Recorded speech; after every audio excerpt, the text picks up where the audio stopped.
Here we go.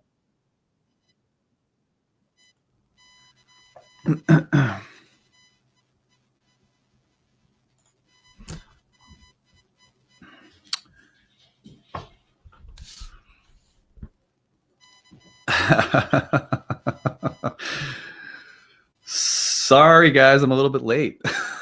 Welcome in. I can see you guys. You guys are complaining in the comments. Where is he? I accidentally thought that we were at 10 a.m. this morning, and then I realized, oh my God, this is 9:30 a.m.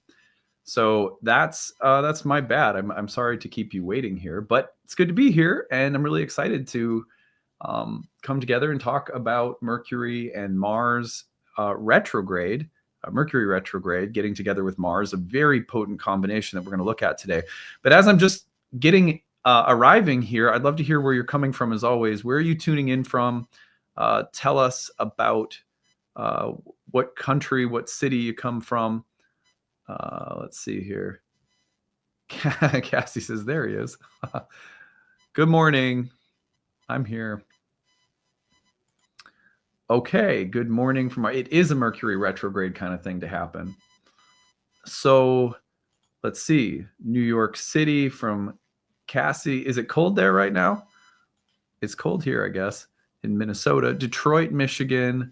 Accord, New York. Sup from Nashville. No complaints, just psyched for the Nightlight wisdom drop. Good. No pressure. Sarasota, Florida. Los Angeles, Central Illinois, Urbana, Birmingham, Arlington, the Peruvian Amazon. Excellent. I hope that be kind of cool if you were on ayahuasca like right now. I'm just kidding. These live sessions are awesome. Great addition to your programming. Hi from Toronto. They always typically come at the end of the year. So if you've been on my channel for a while, it's around the end of the year, around Kickstarter time. I typically come live a lot more to say thank you and try to rally support for the Kickstarter, which begins Monday of next week. So I'll be telling you more about that today. It's not too late to join our year one program. The new cohort starts this weekend. I'll be promoting that. And we'll be taking a look at Mercury retrograde in Sagittarius conjoining Mars. That will be our goal for the day. It's a major Mercury retrograde situation here. Let's go to Tampa, Lithuania, Macedonia. Gosh, really from all over. New York City, it's cold. Someone else mentioned from New York City that it's cold there. Melbourne, Florida, 50 there. Well, that's not too bad. I can't feel too bad for you. I guess for Florida, that's cold. Pacific North, yeah, that does sound horrible. Where I'm not on ayahuasca at this moment, but I'm sure the medicine, if you spent time in Peru, I'm sure you probably spent some quality time with the medicine. Will you ever play guitar for us? Nope. That's just me. That's just my own private little interest. I'm a little too shy. When I was in graduate school, I had a friend that played the djembe, and we were regulars at a coffee shop in the town that I went to graduate school in. That was really fun. It's kind of a low-key vibe that we played music in maybe once or twice a month. So a little bit of experience playing for people, but no, not a lot. Halifax, Nova Scotia, Toronto. Year one is awesome. It will change your life. Yes. And I'm going to tell you more about that because you got a few days left. You can still join. From Amsterdam. Oh, hello. Indeed. Love from the plants. Hi from Italy. It's 38 degrees in New York City. Okay. I don't feel, I thought you were saying it was cold. You guys need to check out Minnesota. 38 degrees. I guess, I got pretty cold at times when I lived in New York City for a while. I think it can get colder than that, right? But yeah, no, it's in the mid 40s here today, so not too bad. But anyway, Adam, your honesty with everything is such a breath of fresh air always, from hating on horoscopes to a simple nope to playing guitar and all the kids starting. Yeah. No, you don't. I'm saving you. It's not. It's more than honesty. It's social welfare. Okay. Hello from Alberta. 0 degrees in West Virginia this morning. Wow, that's intense. Toronto is cold right now. I was in Toronto for the first time a couple of years ago. We got asked by an astrology group in Toronto to come out, and we did a weekend series of talks, my wife and I. Lovely. Like, just, I had no idea Toronto was so nice. I enjoyed that city. Colder in Minnesota than Alabama right now. Wouldn't that be kind of normal though? Maybe I don't understand that one. I really loved the story about your daughter and the apartment song. My kids are into that song too. Yeah, they all are. They're all little psychos. I'm just kidding. Oh, okay. I really want to study with you. However, the timing is off again this season, so on, but not soon enough. You know what? I will tell you though, just as a little gentle pushback, the timing's never right. When it comes to like taking on a course that you're like, oh, I really want to take that on, and I know it's like a big 1-year program. It's at some point, what I've experienced doing this a long time is that at some point, people may feel like it's never quite the right time, and at some point, you just have to dive in. You just have to go, I'm going to study. I'm going to make it happen. And even if it takes a while or you move at your own pace, like a lot of people never start because they never feel like it's quite the right time. Anyway, whatever. When it's the right time, it'll be the right time. That's for sure. I miss your incredible sense of humor. Hey, what's happening with the U.S. energy right now? Is that nice? I don't know if that's a nice comment. I don't know. I don't know if I don't know if, does that mean I'm not funny anymore and you miss it? Or does that mean you haven't been around for a while? Let's hope it's the latter. I'm mostly playing. Okay, let's see here. First year course is changing my life and I'm going slowly. Yeah, I think that's the way to do it for sure. Well, anyway, welcome in everyone. It's good to be here. I'm really glad to tell you about just how awful this Mercury retrograde is going to be. How you're all screwed with the conjunction to Mars that's coming, and what you have to be really afraid of between now and then. No, I'm teasing. I'm going to try to tell you about this Mercury retrograde in a way that's honest, but hopefully encouraging, and one that will give you some things to watch for. Specifically with your horoscopes, but also, I'm not going to blow smoke up your ass. There's some really difficult features about this retrograde that I think, forewarned is forearmed. There's some things we can do to be prepared psychically, mentally, emotionally. So hopefully we'll get at some of that today. And then we'll also give you some really practical takeaways with the horoscopes. Okay, so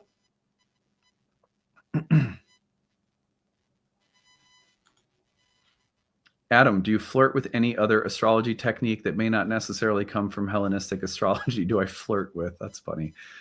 There are lots of techniques. I was modern astrologer, practiced evolutionary astrology for years prior to coming to Hellenistic. So there's lots of get to know me and you'll find out I have all sorts of techniques I flirt with.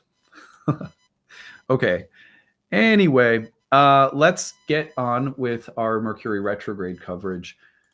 I'm going to start by telling you today, before we begin, that you still have a little bit of time left to join our first year program. I'm going to tell you about that to start.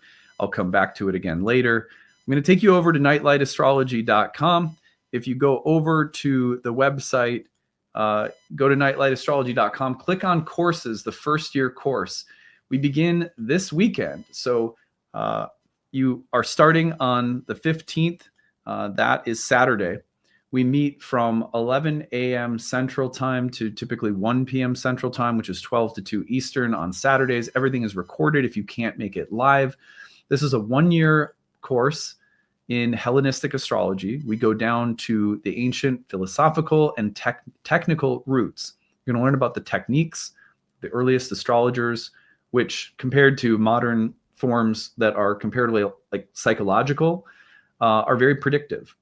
So having that predictive toolkit and an understanding of the classical roots philosophically and in terms of actual techniques you can use is tremendously empowering for your journey as an astrologer, whether you want to practice professionally or this is just something for you. Either way, so beneficial to get down into the historical roots and to learn more about the science of fate and karma. But also, this program is called Ancient Astrology for the Modern Mystic because we don't want to lose any of that psychological sophistication and sensitivity that modern astrology has really given us. So this program is ultimately about building a bridge from ancient astrology to modern astrology.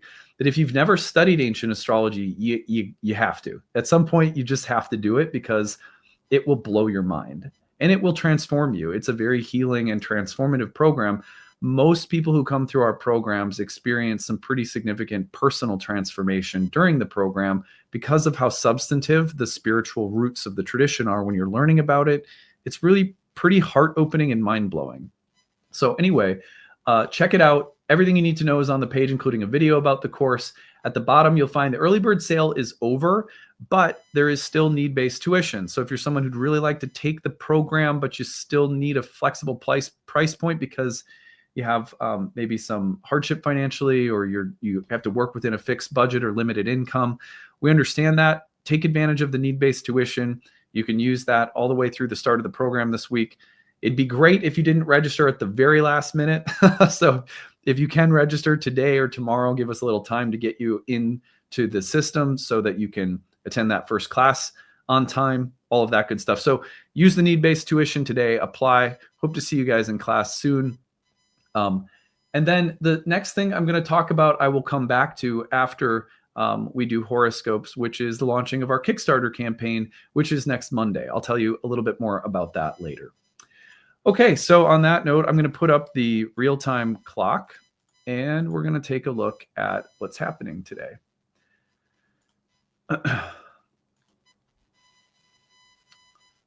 So, oh, the big arrows, big circles out. Here we go. Okay, so there's Mercury at 6 degrees of Sagittarius, having just turned retrograde, about to conjoin Mars. That's what we're going to be focusing on today. But before we do that, let's animate this chart and give you a feel for the entirety of the cycle. The cycle began as Mercury reached the 6th degree of Sagittarius last weekend and stationed. That stationing into the retrograde happened on Sunday into yesterday. So depending on exactly, everyone measures the exact moment of a retrograde slightly different ways. But the station into the retrograde was happening over the weekend into yesterday. That retrogradation will now take Mercury into a conjunction with Mars almost immediately as Mercury is basically picking up steam in its retrogradation. And that's a big deal because anything happening right around the station to retrograde point or the station to direct point tends to get amplified in its meaning and importance symbolically. So the fact that Mercury's barely moving, turning retrograde, and as it does so, immediately catching a conjunction to Mars, that's rough. But there's a lot of things that we can look forward to in this. And a lot of why this retrograde can there's a kind of silver lining, even though the retrograde stationing with a malefic, is the fact that these two planets are meeting in the bound and domicile of Jupiter, and Jupiter in the sky is exalted right now. Catching a trine from the sun, Jupiter's about to turn retrograde. So that little detail is also super important, very interesting. We'll talk more about that in a minute, but let's finish talking about the cycle first. So that retrograde cycle connecting with Mars is happening today, tomorrow, and Thursday. That would be the 11th, 12th, and 13th of November, where you're really going to notice the connection between Mercury and Mars.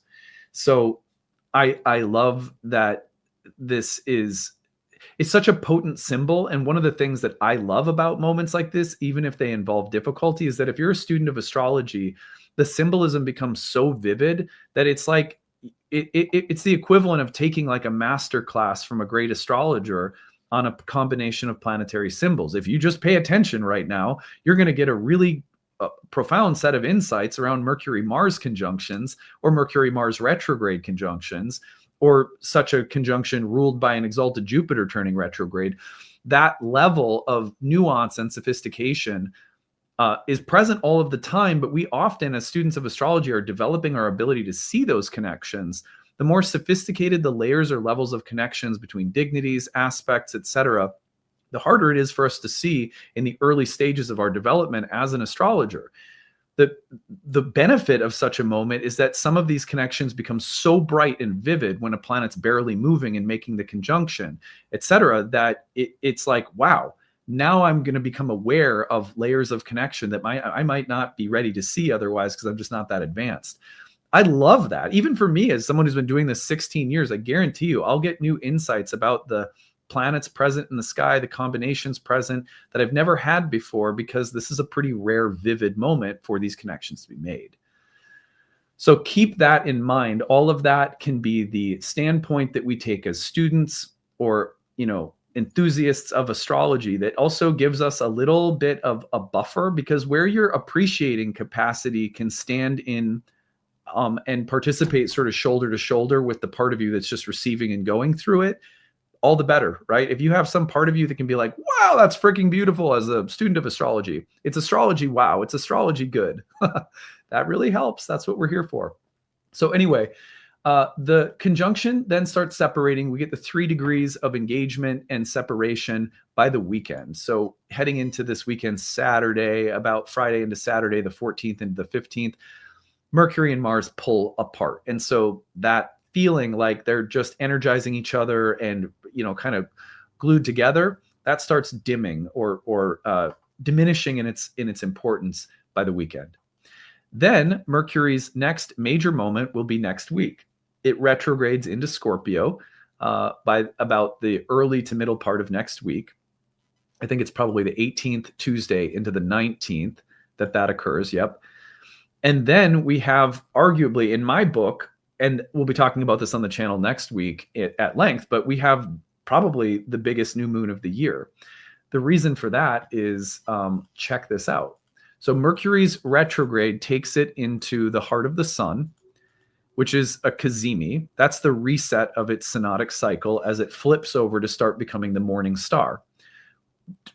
Direct motion cazimi is also a big deal, but the retrograde cazimi is often about one phase of Mercury dying and another being born. And it's marked by this very powerful moment of solar infusion, of light. It's the message and the messenger. The message being the sun, the messenger being Mercury. When they come together, there's a very powerful moment where we sometimes get messages or insights or clarity, or we're empowered to do or say something, or our relationship with authority figures can become really interesting, or our own internal authority.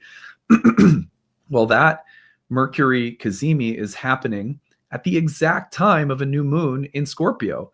That new moon is anaretic, meaning it's in the final degree or couple of degrees, which are the bounds of the malefics and all of the signs.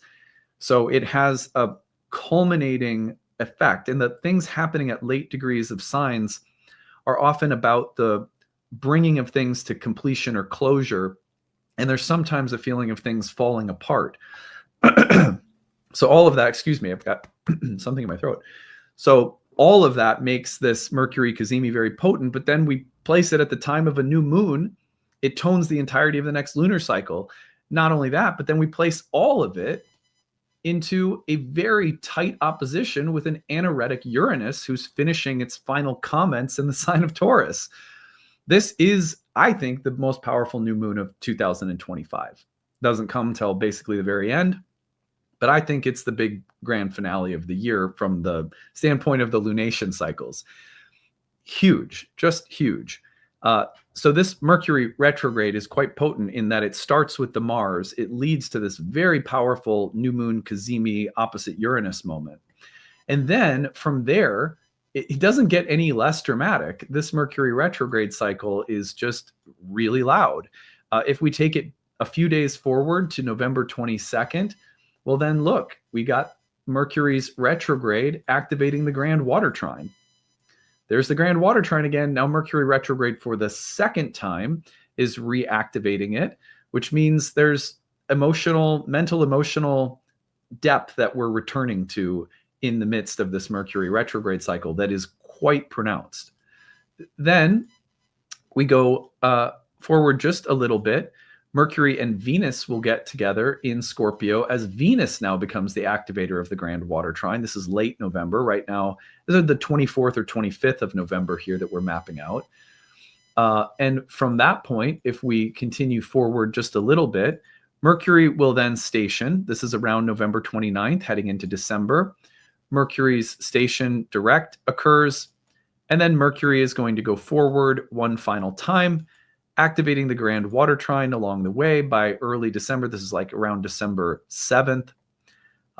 And then Mercury at the very end of that process will oppose Uranus one more time by about December 10th. At that time, we're now coming into the waning half of the moon cycle. So as you can see, Mercury's retrograde and its cazimi, its opposition to Uranus, its activation of the grand water trine, this Mercury retrograde cycle is not fucking around. It's super loud. It's just so potent. So that's why, again, at the beginning of the year, when I was looking at all of my Mercury retrograde cycles and lunation cycles, this one really stood out to me. The grand water trine, I think, is sneaky big part of 2025. I'm been surprised. I've heard some astrologers recently here or there that have come through like the social media streams, Instagram or whatever, saying things like, boy, I really thought that the last part of the year was going to be calm after all the outer planetary ingresses. And I was sort of surprised by that because I when I was looking at this, I couldn't have imagined that a grand water trine being replayed like 5 times in a couple of months is going to be quiet. But all of that is just to say also that life doesn't stop lifing. You know what I mean? Like people who are looking for there to be a time when the astrology is not dramatic are sort of looking in the wrong place. If you don't want life to be dramatic, you have to change your lifestyle. You have to change your mind. You have to change your consciousness. And you probably have to change your relationship with astrology for it not to be constantly, for astrology to not be constantly presenting you with the feeling that life is overwhelming and just full of constantly dramatic events. You have to change your relationship to life and astrology itself. And then you start seeing things a little bit differently. For example, in India, the practitioners of Jyotish, they don't get super attached to their birth charts. In fact, in your training in that tradition, you're really seeing it as a device that's being used to help people recognize and work through their karma, but constantly being engaged in your own chart all the time. Not the language of astrology, but constantly being obsessed with your own chart would be to be obsessed and entangled in a problematic way with your own karma. At Nightlight, one of the things we emphasize is not that you shouldn't look at your chart, but that you should develop a more sensitive and intentional relationship with why you're looking at your chart and when you're looking at your chart. And that your consumption of astrology should be for the sake of actively being able to see and engage with the divine intelligence behind the ordering of events so that you can trust and find more peace and flow and alignment as you walk the path of life. And if astrology is constantly making you feel like, when is it ever going to end? That's on you. It's on you for not having the right relationship with astrology, which I get. It's hard to do when the only way we're hearing about astrology is constant sensationalism and drama. So when we enter a moment like this where the astrology is rather dramatic, and I do think it is, the point on my side of the way that I look at it is not so much to get wrapped up in the drama, but to be thoughtful about it so that we can walk through it like it's a prayer. That's what Nightlight's about. That's what this channel is about. That's my relationship with astrology and the way I try to convey it anyhow. So I say that also so that we can recognize, even though I just presented a pretty epic looking cycle ahead, the life's always epic. When is it not? You know what I mean? Every era that's ever lived and practiced astrology has had people living in those times and spaces that have thought the end of the world is upon us, we're entering a dark age, or we're about to take the next great leap in consciousness. People have never not said that stuff. you know?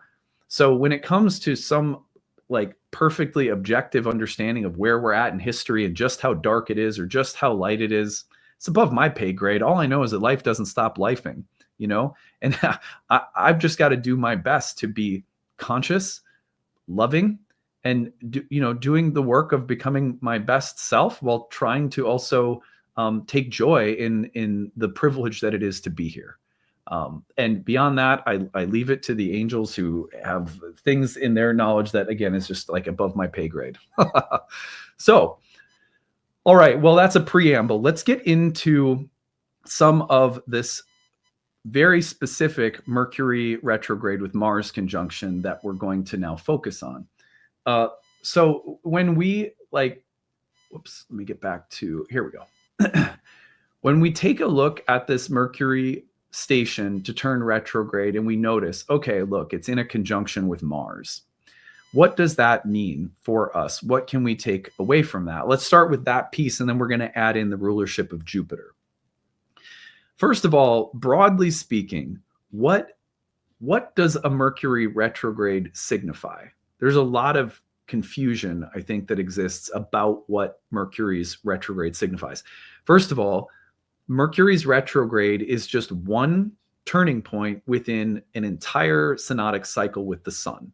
And Mercury's retrograde is only meaningful to the extent that we understand the entire synodic cycle of Mercury and its symbolism. Because the retrograde is a stage in a process. If you were to, I don't know, like let's say you're describing a roller coaster ride at Disney World or something. And you're like, oh, there's this one part where you go through a loop-de-loop and go upside down. Right? But I mean, how effective would it be if you didn't describe all the other parts of the ride that the loop-de-loop was a part of? You would, and then you treated it as if the loop-de-loop was the ride. That's what's happening when we constantly talk about Mercury retrogrades in a vacuum without understanding the rest of its synodic cycle. That truly is what's happening. People don't see that, but that's all because of the culture of sensationalism around astrology. We think Mercury retrograde, that means something. Well, in a vacuum, no, right? It's a part of a cycle. So what is the retrograde within the cycle? That's the question. There are two phases that Mercury goes through. Broadly speaking, it's evening star phase and it's morning star phase. And those two phases were thought of, the nocturnal or evening star phase and the evening realm itself, as more feminine. And what is Mercury when it's feminine? Mercury is the lord of opposites. And the interaction of opposites has two different kinds of functions. In ancient Pythagorean philosophy that informed the earliest astrologers, opposites work in two basic different ways that are themselves opposite to each other. If that sounds a little funny, think about the yin and yang. The yin and yang circle has a black portion and a white portion. And so you can look at it just visibly and you can go, oh, black and white are opposite. Yes. So there's a way in which black is not white and white is not black. And they're sort of like oppositionally, they're like opposed to one another. And that's one way that opposites work. And you can just see it visually in the yin yang symbol. However, if you look, there's also a little speck of white in the dark and dark in the white. And so we also know by contemplation upon that image that there's a way in which these things aren't just opposites that are hard and not the other, but there's also a way in which they move on a spectrum in and out of each other. Like a dimmer switch, it's relatively more dark or light. Dark and light are sort of swimming together on a spectrum. That would be the black and the white and the white and the black. It's like a dimmer switch. And that way of working with opposites is one way, just like it's either light in this room or it's pitch black in this room, are another way that opposites work. So when Mercury is in its evening star phase, broadly speaking, when Mercury is in its evening star phase, one of the ways that Mercury can broadly be described is feminine, which means that its play of opposites, the way that it works with opposites in our lives, much of which we end up recognizing mentally or like cognitively and intellectually, is through fluid spectrum movements. It's the feminine phase of Mercury. And in that phase, there's, broadly speaking, a lot of different things that can happen because Mercury is going to go through a lot of signs and it's going to be moving through your birth chart. If you track the developments of Mercury, there's so many specific things that will happen. But broadly speaking, Mercury in the evening star phase is more feminine, which means more fluid, which means things are moving in spectrums. And then one of the things that happens when it moves to the morning star phase is things start taking on more of the quality of oppositional tension, which means it's more black or white, it's more binary. And those two Mercuries, that's one of the most distinct ways of breaking Mercury into the two parts of its cycle. Well, what starts happening when Mercury reaches its station point to turn retrograde in the evening star phase is the things that have been fluid are going to start gradually concretizing, crystallizing, and different kinds of mental, ideological, intellectual, communicative distinctions and contrasts are going to start growing stronger. And that's going to happen as different kinds of relationships start being broken down into concrete opposites. You can track this out. It's a very subtle and not so easy thing to follow compared to, say, like, what house is Mercury in and what topics is Mercury activating, like much easier to follow. But if you subtly track out the things that start to, for example, a very common occurrence around a Mercury station, because it'll always station to turn retrograde in its evening star phase, will be that at the station to turn retrograde, disagreement will occur. Disagreement will be the way of the more masculine Mercury starting to present itself, where there's less diplomacy, there's less fluidity, and you're going to start seeing more like stark contrasts appearing. And one of the ways that that manifests is a breakdown in communication and some, contrasting, like opposite or more binary positions being taken relative to a topic. That's very, very common during a Mercury retrograde or a station to turn retrograde. Where there have been agreements, social bonds, social contracts, various phases or stages of relationality, some of those things start breaking down as Mercury goes through its retrogradation. And then as it hits the cazimi and starts coming out on the other side of the sun, Mercury takes on a much more masculine quality, which will tend to draw lines in the sand and start exploring life through harder binary oppositions. Again, this is pretty philosophical, and it, for a lot of people, tracking at that level is not going to be immediately intuitive.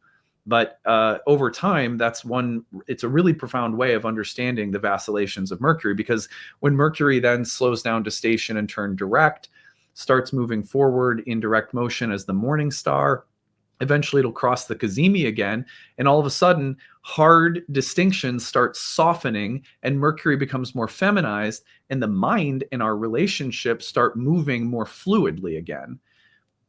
It's really, really profound when you start really paying, when you pay close attention to it. But the point of sharing this with everyone is not so much that you ought to all go out and now track, how flexible or concrete your mind is, because that's like kind of an intangible thing to track, but rather to just start thinking about Mercury's retrograde as just one part of a cycle that's always moving back and forth between masculine and feminine stages, the morning star, the evening star, back and forth. In fact, one of the ways that Mercury will be distinguished as more masculine or feminine in a birth chart. Do you have Mercury playing for the more feminine side of things or the more masculine side, which is a calculation that ancient astrologers performed, will be according to whether it was an evening star or a morning star. So, let me give you a simple example. If you have a Mercury retrograde in your 8th house, you will often find that where things have been shared or there's been more like fluid exchanges of assets between people, a common topic for the 8th house, that there will be the breaking of contracts or disagreements within contractual dynamics will start to occur. And that will start to occur as like harder contrast between what one party wants or needs and another needs will start to manifest. That's a very common occurrence for Mercury retrograde in the 8th house, where you're marrying the transition of Mercury from feminine to more masculine in a house that's about exchanges with other people. So if it's time to revise contracts because there's new positions that need to be accounted for and there's some hard negotiations that take place, but eventually you rework that bond, that could also be a Mercury retrograde. But in either case, you see the fluid feminine Mercury starting to transform into a Mercury that wants to draw things apart more, make more distinctions between things. So, okay, all of that is great. Now let's look at Mercury and Mars. So when Mercury is stationing to turn retrograde, and we know that things are going to become more concrete, and where things are fluid, they're going to be more separated. And then we also see a conjunction with Mars. Well, holy shit. Because now we have a piece of evidence that augments or amplifies the tendency that Mercury may have at such a point archetypally to split, to sever, to cut, to create harder divisions or oppositions, to create conflict. Now, that's just one thing, because there's some really constructive things we can say about Mars as well. But that's why right now this is such a big retrograde, because the retrograde may pronounce cutting or severing of bonds, because needs are starting to parse out where things have been more shared or fluid. Now, ideological differences, moral differences, differences of need, differences of interest become more pronounced and can be part of a decisive moment where people split. They cut. They say, look, this is what I need, and it's a little different than what we've been doing. So unfortunately, I have to leave this dynamic. That happened with one of our contracts. Like, we have lots of contractors we work with who do different things for us. And, and someone that we work with that there's no animosity between whatsoever just told us, I'm not going to be able to do the same amount of work because I've got something new coming up. Well, that retrograde, this is someone who helps my wife with some things. That retrograde happened in her 6th house. A Sagittarius in her chart, she's a Cancer rising. Sag is the 6th house. 6th house will include people you hire, people that you employ, contractors, workers, people that you pay money to do work for you will be found in the 6th house. So she hits the Mercury, my wife hits the Mercury retrograde moment with Mars, and someone she works with says, I have a new thing coming up. I'm not going to be able to work as many hours for you. Oh, now I have to scramble and find someone else to fill some of those hours. You see how that works? Very similar. Now, let me tell you mine. I'm a Taurus rising. This is happening in my 8th house. And I quite literally was looking for a better rate for home and car insurance. Such an 8th house topic, right? So I had a conversation, could not find a meeting point with the kinds of rates that I want and I'm looking for, but I found it with another company. So I left my insurance provider and switched to a different insurance provider. It's like so simple, so 8th house, and so Mercury Mars, where there's a split in terms of needs that can just break a contract or take you in a different direction. So it doesn't necessarily have to be like violent or aggressive. It doesn't have to be loaded with conflict, but feel the cutting and severing next to a moment where Mercury's retrograde is also tending to bring up more stark contrasts as it heads toward its masculine phase. That the masculine has a way of being more binary in its thinking, the feminine more fluid. And so a less fluid Mercury, a breakdown of mercurial fluidity at the same time that it's conjoining Mars, can make some pretty sharp distinctions between things. I hope that makes sense to everybody. But that, again, that's why this is such a huge retrograde. Now, the other thing that I would bring up here is that this is a Mercury retrograde happening in a Jupiter-ruled sign. Now, that Jupiter is exalted in Cancer and also turning retrograde. So we're going to say more about that in just a second. But the Jupiterian piece is important because Jupiter, broadly speaking, represents those institutions of meaning that give order and a sense of coherence to our lives. Ideally, like whatever criticisms we may have about democracy, we're like, it's not a democracy, it's a hoax. Okay, fine. I'm not necessarily, I don't want to spend time disagreeing or agreeing or trying to find consensus about politics, because that's not likely to happen, But what we can all agree upon is that ideally, a democracy is supposed to provide for equity and the protection of rights and a fair justice system and checks and balances of power and so on and so forth. On the ideal level, a government is supposed to provide meaning, coherence, goodness, and order. That's Jupiter. Religion, ideally, is supposed to convey order, meaning, ethics, ritual, connection to the divine, stepping from chaos into the felt sense that we live in a luminous, intelligent universe that's divine, good, beautiful, true, just. That exists, but we often have to step into ritual and teachings and teachers and practices that keep us in the stream of that reality. So Jupiter is a planet of praxis spiritually, where it says, look, if you're not in prayer, in meditation, if you're not taking care of your body, of course, you're going to start feeling like the universe is chaotic. So Jupiter requires faith and action, but Jupiter is always providing us with like the ideal institutions that create order and meaning: religion, education, government, all of those things. Now, the fact that this Mercury retrograde is happening in a Jupiter-ruled sign suggests that the retrograde also has to do with a further refinement of beliefs or of institutions, paradigms, or structures that give us that sense of meaning and purpose and coherence. So a retrograde in this sign, and that could happen in Pisces too, but in Sagittarius, the retrograde points to a time of refining, reflecting upon ideas and beliefs. But because it's becoming less fluid and more masculine and conjoining with Mars, conflicts, disagreements about ideology, morality, ethics, beliefs can become more pronounced. That's just a part of the deal. So to find yourself in a more hostile or tense conversation about what is good, right, true, what is the ideal direction a society should take right now, what ought you do in a situation that's ethically murky, disagreements or conflict about those things could become more pronounced. But also an ability to double down and go, you know what, I'm not walking my talk. What a profound opportunity right now, in fact, for us to go, look, there's a way in which for my beliefs to not be a source of conflict, I have to carry them liberally and open-mindedly. In a weird way, ancient people, when they used the word liberal, were not describing a political party at all.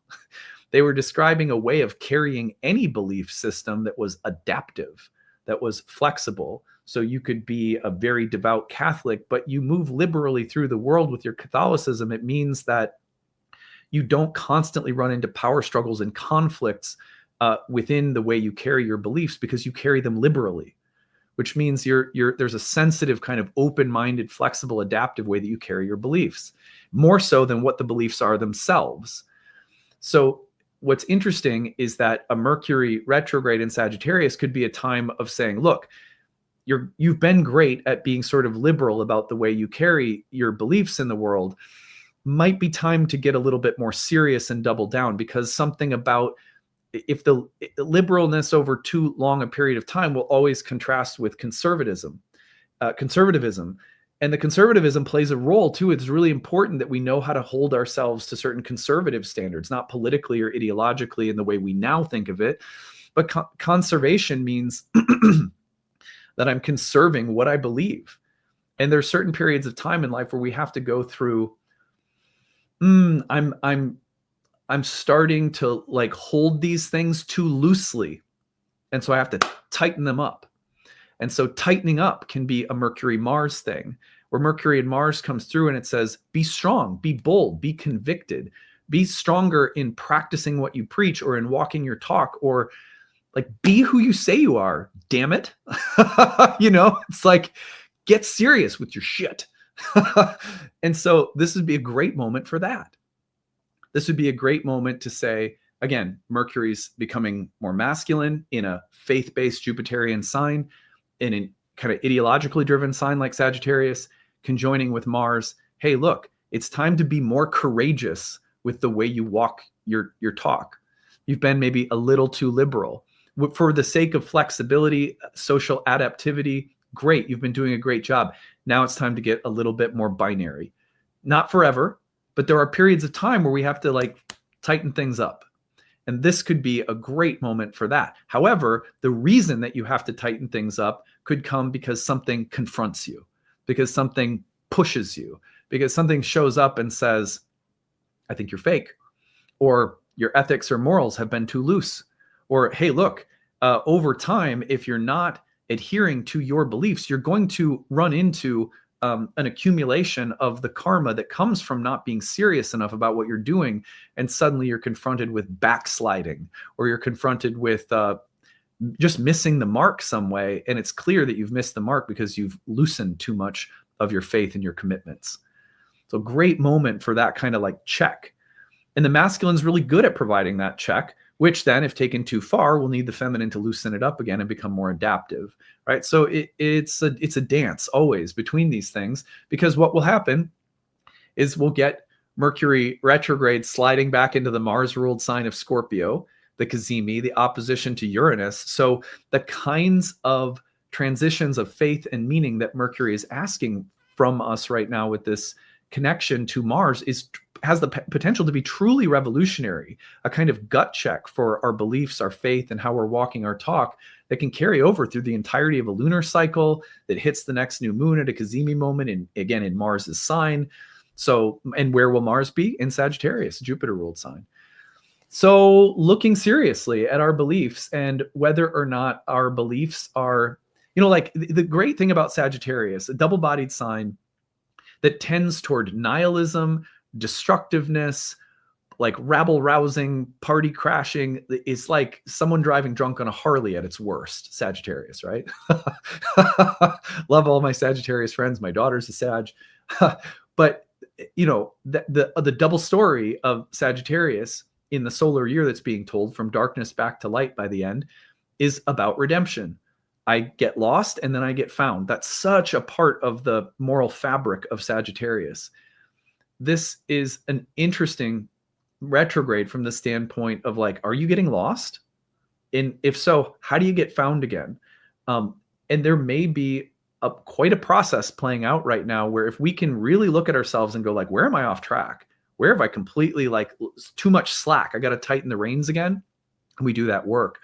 This cycle can provide us with, it's amazing how in my mind, when you feel like you've loosened up, you've lost the plot, it's amazing to me at that time how lost and screwed we can sometimes feel. And yet even the smallest amount of like, I'm going to try to pick myself up and get back on track, I feel like the universe's benevolent, graceful spirit will take even an ounce of effort in the right direction and just throw us back up on the horse. Like it really, like there's so much support for us if we show even the smallest, oh God, this is hard. I don't know if I can do this. I'm a little weak, or it takes so much work, and gosh, it's tempting to just feel really bad about myself, or to feel like I can't do it, or to start making excuses for myself. Sometimes we can hear the voice telling us you can do better. We can hear it like a voice of shame. And so the natural response to a voice of shame is to tell it to screw off. I'm good enough as I am. But sometimes the hard message is, no, you're not. You're always good enough as you are, which is exactly why you can do a little bit better right now. Believe it and do it. Give an ounce of effort. We'll throw you up on the horse. Don't worry. You've got this. I really, truly believe that this is a moment that could act like a pep talk, So, all right. Well, now let's talk about Jupiter turning retrograde, fueling this in the background. This Mercury-Mars conjunction at the outset of the retrograde is hosted by a very powerful, very benefic Jupiter in Cancer. To me, that means that the specific area of ideology, belief, faith, morality, meaning is found in the Jupiter-ruled house. So in horoscopes today, I'm going to be drawing connections for all 12 signs between Sag and Cancer. Look at those two houses right now. They're in aversion to one another, which means it may not be, they don't see each other, or there can be some disconnects between those two areas because they don't have a traditional line of sight to one another in the zodiac. Nonetheless, Jupiter retrograding in that house will suggest that this shift of beliefs, or this process of revising, tightening, changing our moral or ethical compass somehow, is taking place in relation to the whole sign house of Cancer, its topics, and broadly speaking, things like emotional unity, family, safety, nurturance, sweetness, ancestry, family karma, all the Cancerian things. Where do we have a sense of emotional belonging and safety in life?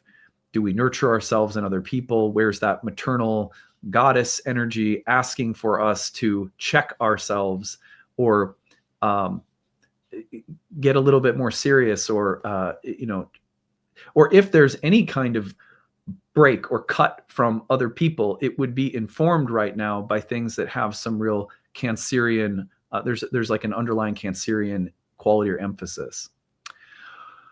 Okay, so that's the preamble to our horoscopes. I hope that was useful.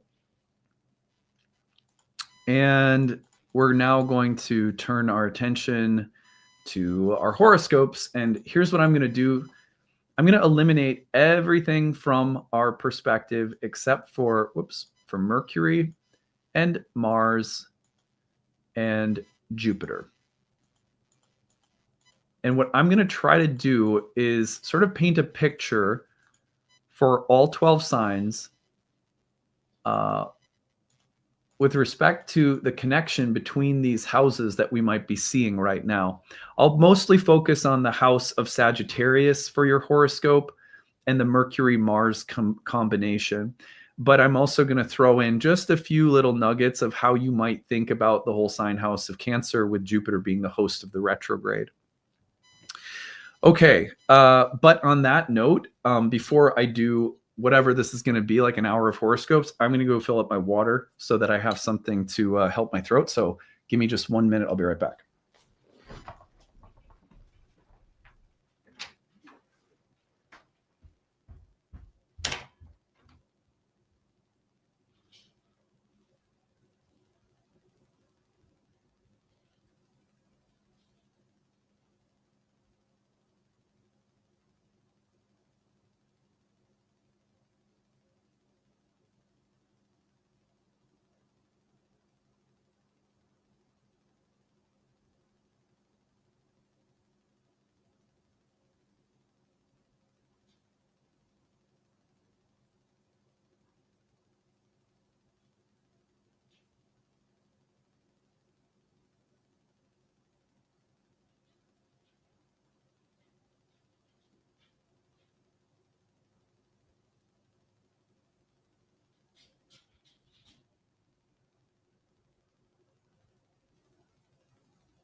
Water?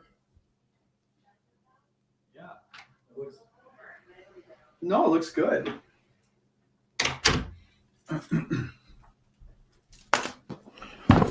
Okay.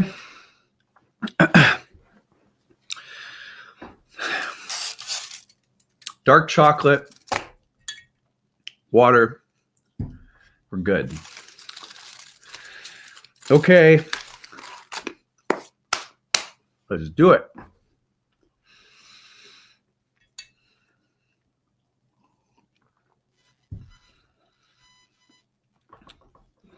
I went downstairs just now, and my wife has been she's got like a hobby of making sourdough bread, and it just came out of the oven.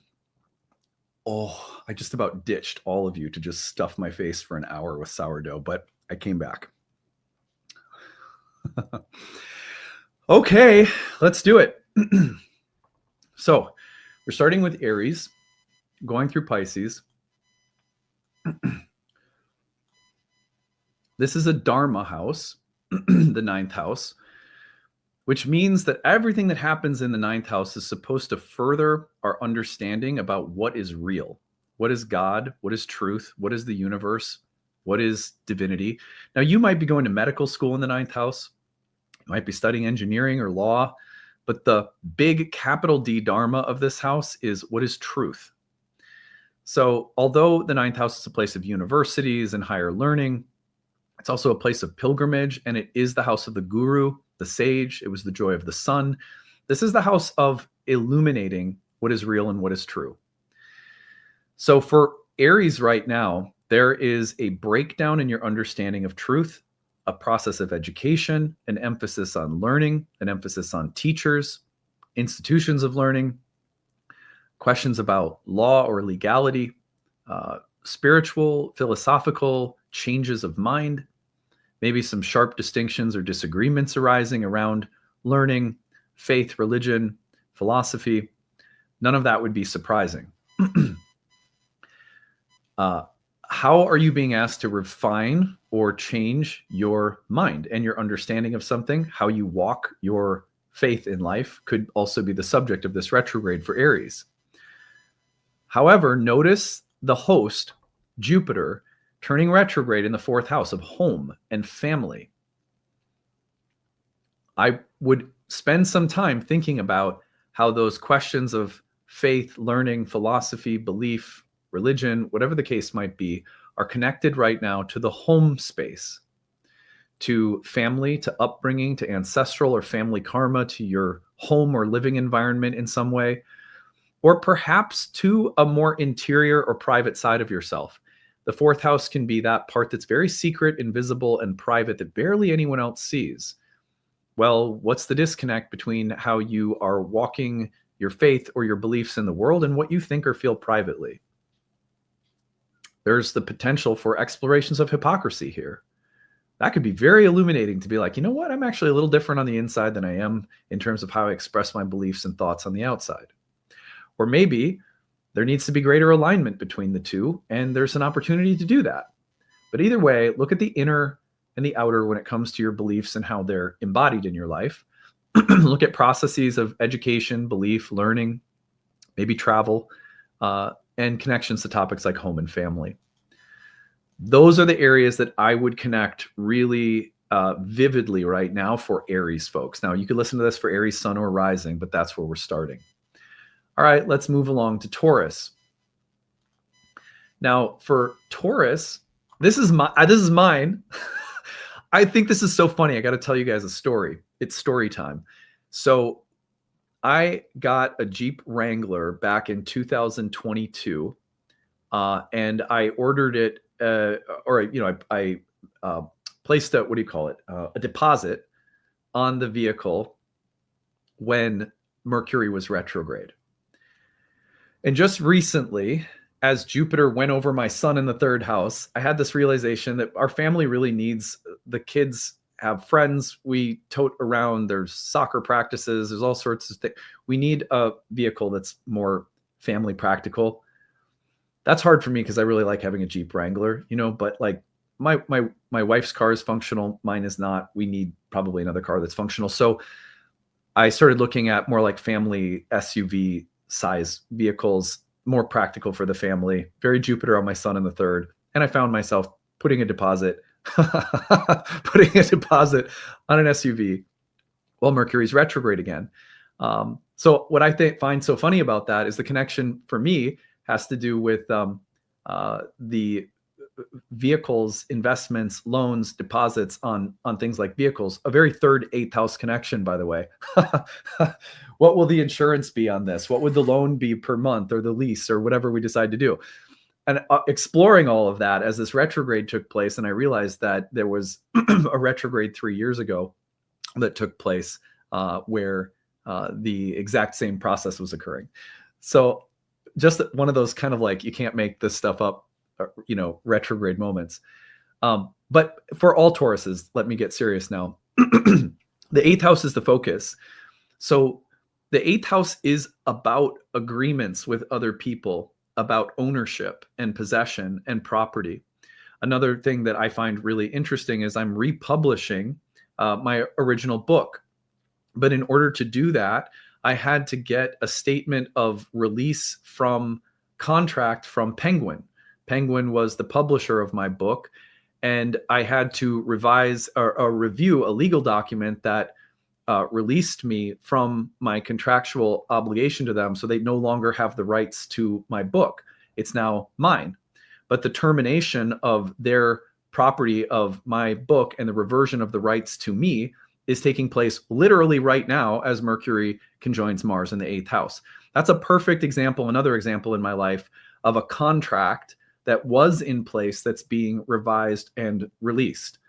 8th house has to do with the give and take between ourselves and others.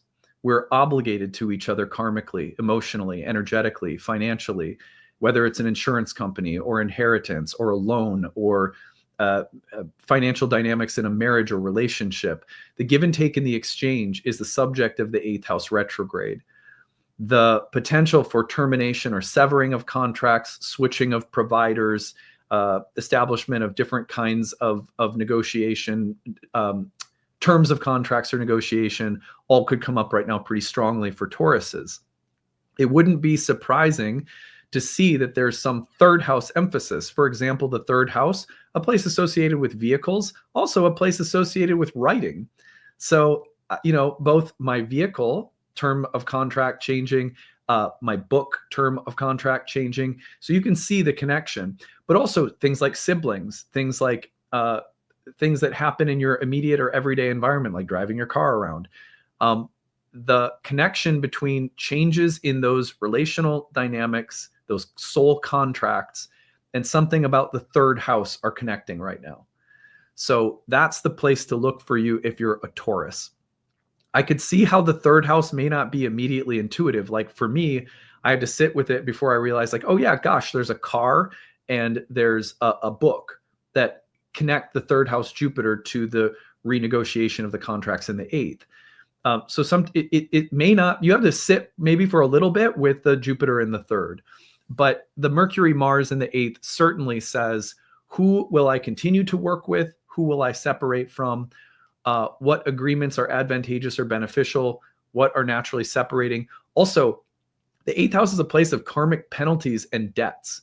This is a great moment to be like, I do not want to stay indebted or obligated to a pattern or a person that is problematic for me. This is a great moment to double down on your morality if your morality has been generating karmic penalties for you, which is an 8th house topic. The 8th house was the place of karmic debts and penalties. And so, if Mercury retrograde conjoining with Mars gets you really clear, I could tighten my beliefs. I could tighten the way I'm doing something because I've been starting to receive some adverse consequences based on my actions because my beliefs haven't been, I haven't been walking my talk. That can be an adjustment that the 8th house gives you right now, if you remain aware of it. However, it could also serve up some debts, fees, penalties, and consequences. So, if that comes up right now, pay them off and be done with it. All right. Let us move on to Gemini. All right, so for Gemini, we're looking at this squarely in the relationship house with Jupiter in the financial house. That's interesting because this, for Geminis, could quite literally bring up issues of money and marriage, money or finances and relationships, what you have or what you provide within a relationship that the other person is dependent upon, or what you have or provide that you could be more generous with, perhaps. The terms of a relationship and how they're related to things you own, possess, or have. Watch for that connection. I think that's the most vivid literal connection I could think of. But Mercury, Mars in this house are also about maybe ideological, moral conflicts of value that maybe stem from differences in your upbringing or your family backgrounds. Mercury and Mars conjoining in this house can also be about verbal or intellectual disagreements and places where you may need to tighten your beliefs in relation to your marriage or intimacy. For example, if you find that you're with someone who has a negative influence on you and you're letting them, you find that you're compromising your integrity because this person you like, who has a lot of redeemable qualities, also drinks too much or spends too much or cusses too much, or like whatever it is. That'd be me. Everyone needs to get out of a relationship with me because I cuss too much. No, I'm kidding, but you get the idea, which is that if there needs to be some doubling down on what you stand for and who you are, that is going to have a direct impact on a relationship, you could see that coming up right now. The other thing here would be about, do we encourage and push each other in positive ways, or is it destructive, the way we speak or communicate with one another? So, and then again, tie in some of the themes around things like family and money, values, money, family, in relation to whatever's happening in that sphere of intimacy or interpersonal relationships. All right. We're getting to Cancer, which means I discovered this amazing truth, you guys. It's going to sound so stupid. I fucking hate horoscopes. I hate all of you. I'm just kidding.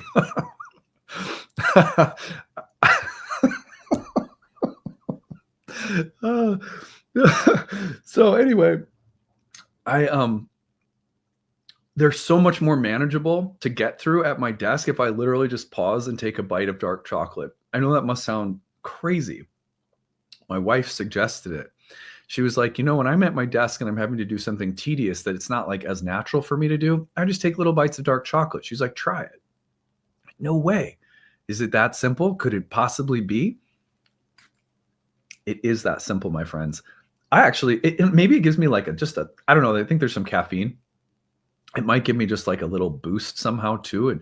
But for sure, my mood, if I have to get through horoscopes and I can just pause for a second to like nibble on one of these things while, I don't know, serving all of the faceless zombies, oh,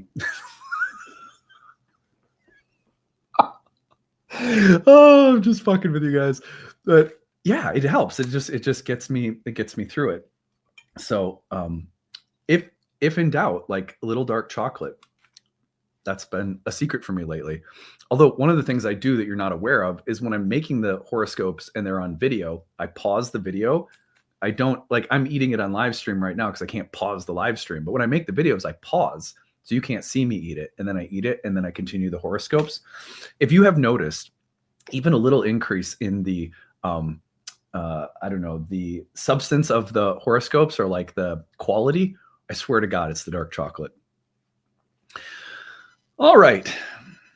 Nothing in them. They're not, I promise you, they're not laced with anything but dark chocolate. Okay, Cancer, you ready? Let's go. So we're in the 6th house. First of all, I was telling you, my wife's a Cancer rising. Employees, people that you hire. Oh, someone said to her, just yesterday, I'm not going to be able to work as many hours.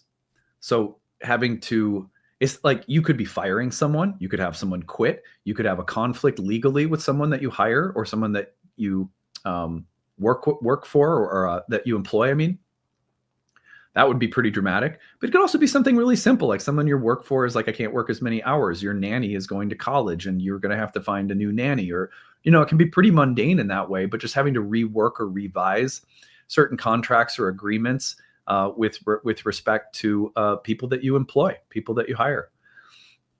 Now, that's very mundane. Let's get into the deeper work of the 6th house. It's an Arta house that has to do with the work, sweat, sacrifice, service that is involved in being a material creature. You've ever heard of the Jains from India? I think they're from India. Yeah.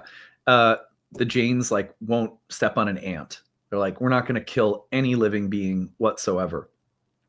And there are paths that many mystics eventually take, which is very 6th house in the sense that they're trying to walk through the material world with as little violence and sacrifice and death and destruction as possible.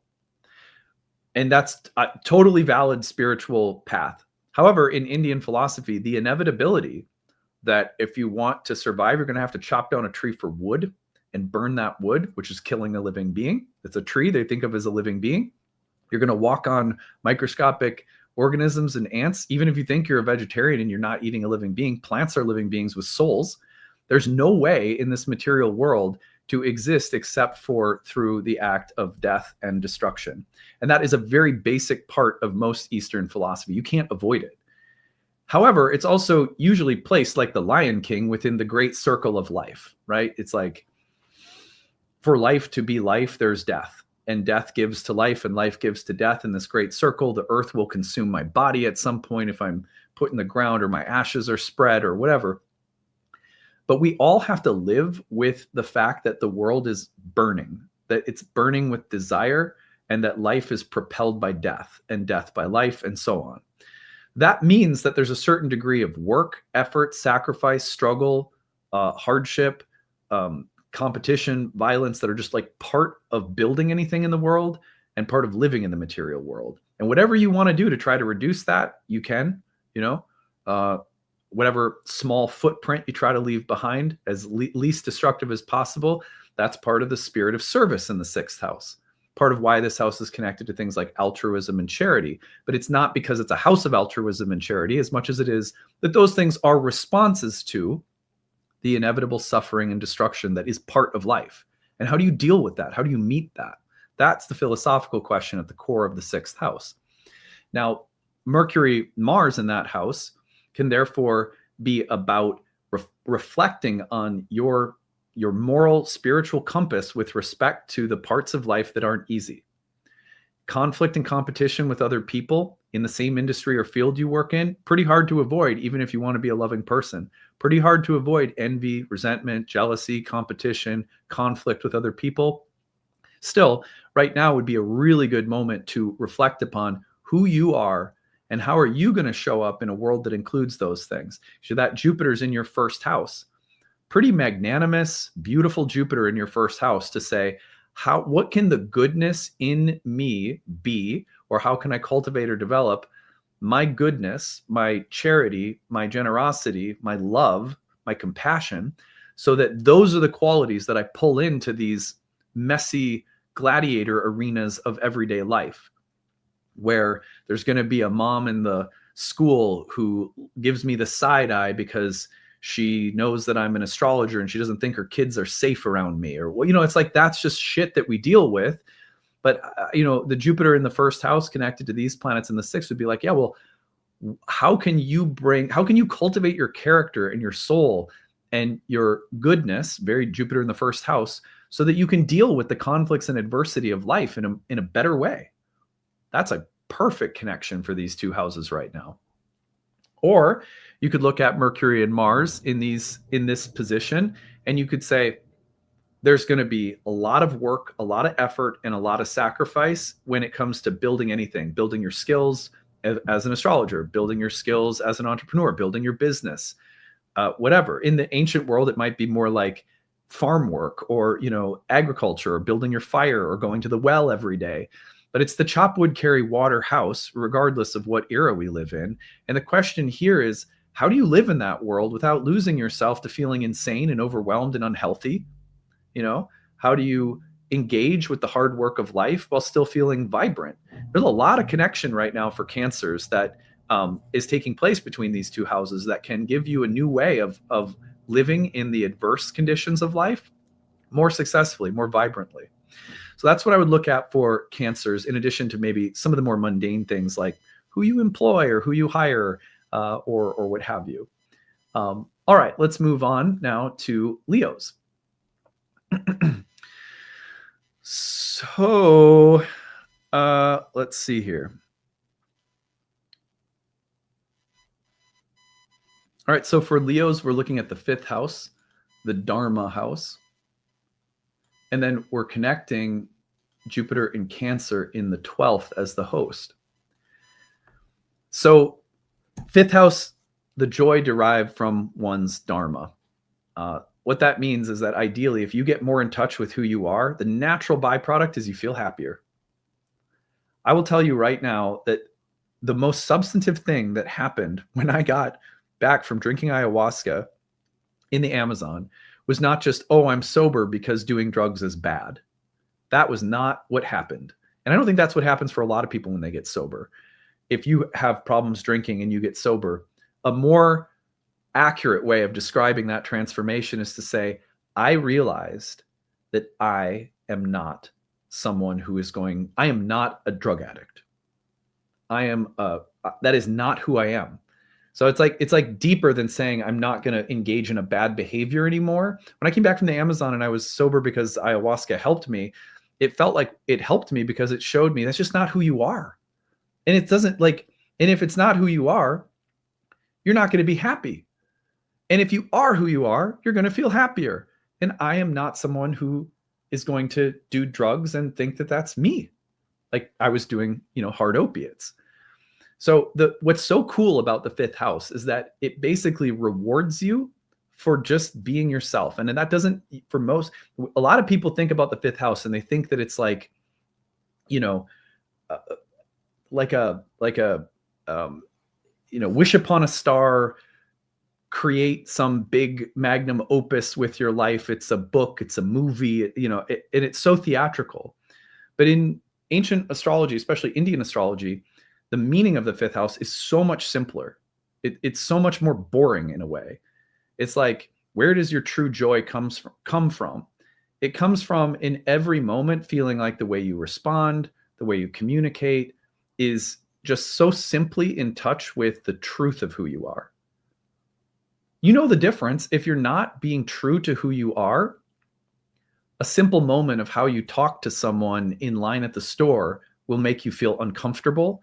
And then that discomfort leads to anxiety or self-consciousness. And then it takes 10 minutes to get rid of that self-consciousness and to come back to yourself in the car ride home. Whereas if you have a simple interaction at the grocery store and you just feel like you're living from a little pulsing light that's inside of you, and it's just coming from that space, that interaction makes you feel happy. And it's a meaningless interaction from the standpoint of how we tend to judge or evaluate things. That gives you joy. So the fifth house is really about that simple level of authenticity, and living from our creative core in the fifth house is usually not about big projects, a big Etsy page or something, which is fine. But it's really about just like, do you feel like you? And if you do, the natural byproduct is joy. Well, if you're a Leo right now, the question is, why don't you feel like you? Or where have you started relaxing on some of your core beliefs, your core values, your core commitments or convictions, to the point that you're starting to emotionally undermine yourself and drift from your center? That would be a really appropriate meditation right now, given the presence of the ruler in the 12th, with these two planets retrograde in the 5th. If there is a place right now where you can be more pointedly, sort of more passionately, yourself, or how do you get back there if you lost it? Or what, and there may be a creative act you can do. Many creative acts jumpstart that feeling of being back in my center. Maybe it is time to paint or dance or make an album, it could be time for a creative project. But being clear, that creative project is just serving coming back into this little luminous place within us. Interesting, this place was called the Joy of Venus, and it's associated with a natural, easy, everyday feeling of flow and pleasure, harmony and happiness.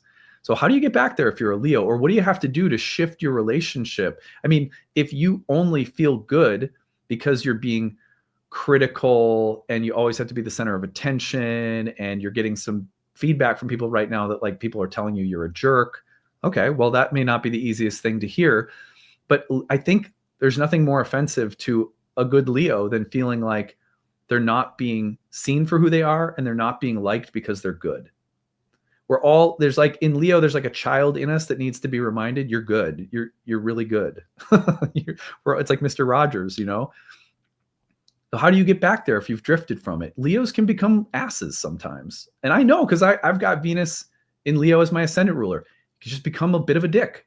And then it's like, well, why do you think you're so great? And it's like, oh, I guess I'm not. I don't want to be that way, And then you come back to your heart, and you can be just as beautiful and bright, but you're kind and you're generous. You have a magnanimous heart.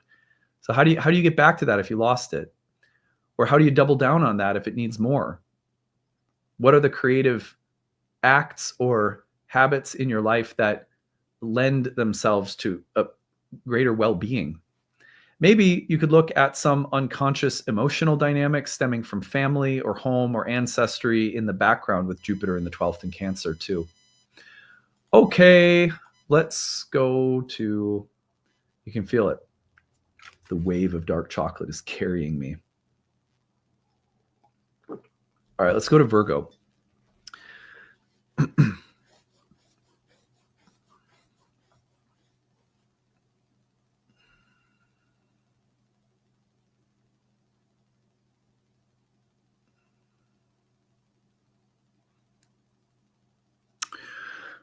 Okay. So if you are Virgo rising or Virgo sun, you have Mercury and Mars conjoining in the 4th house, home, family, parents, land, inner or private sphere of life. And then Jupiter's in the 11th of groups, friends, communities, and so forth.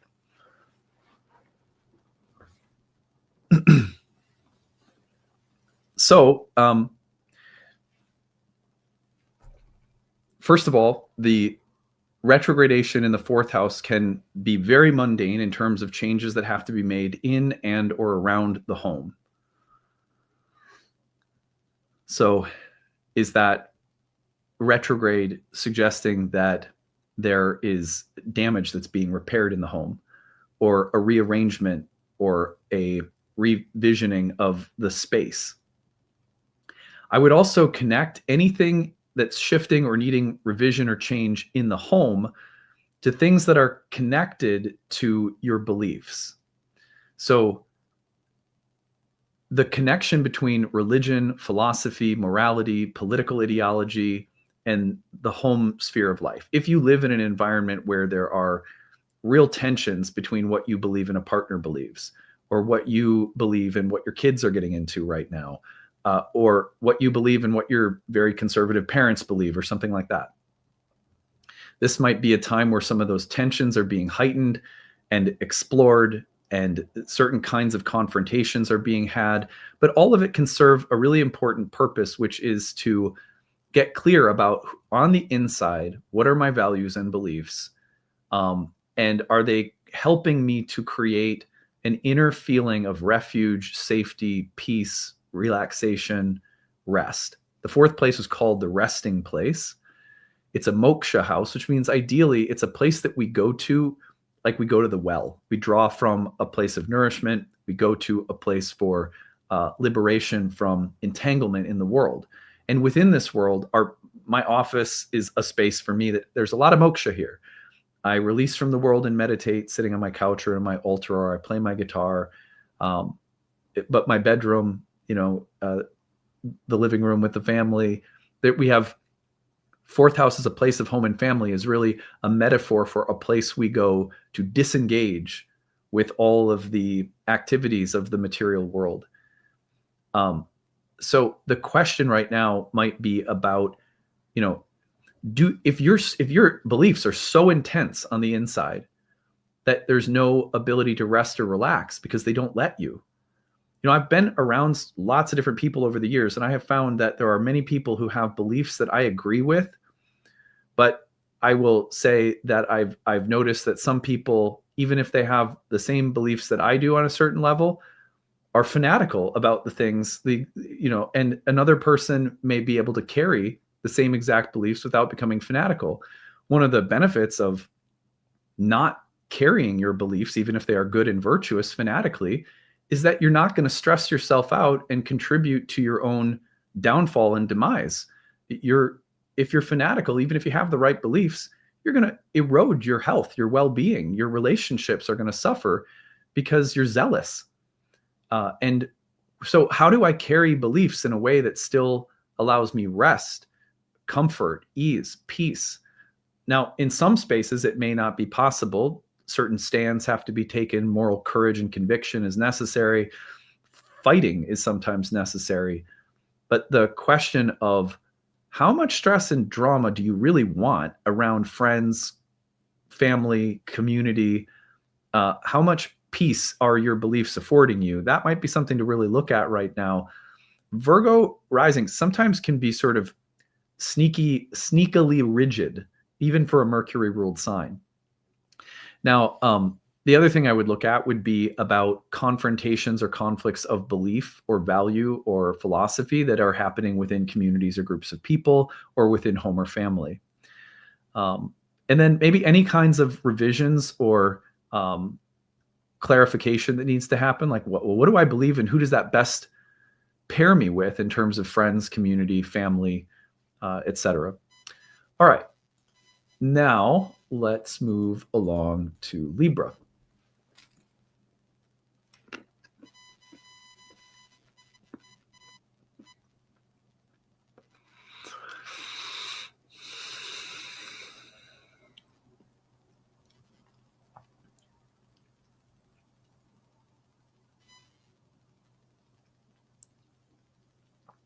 All right.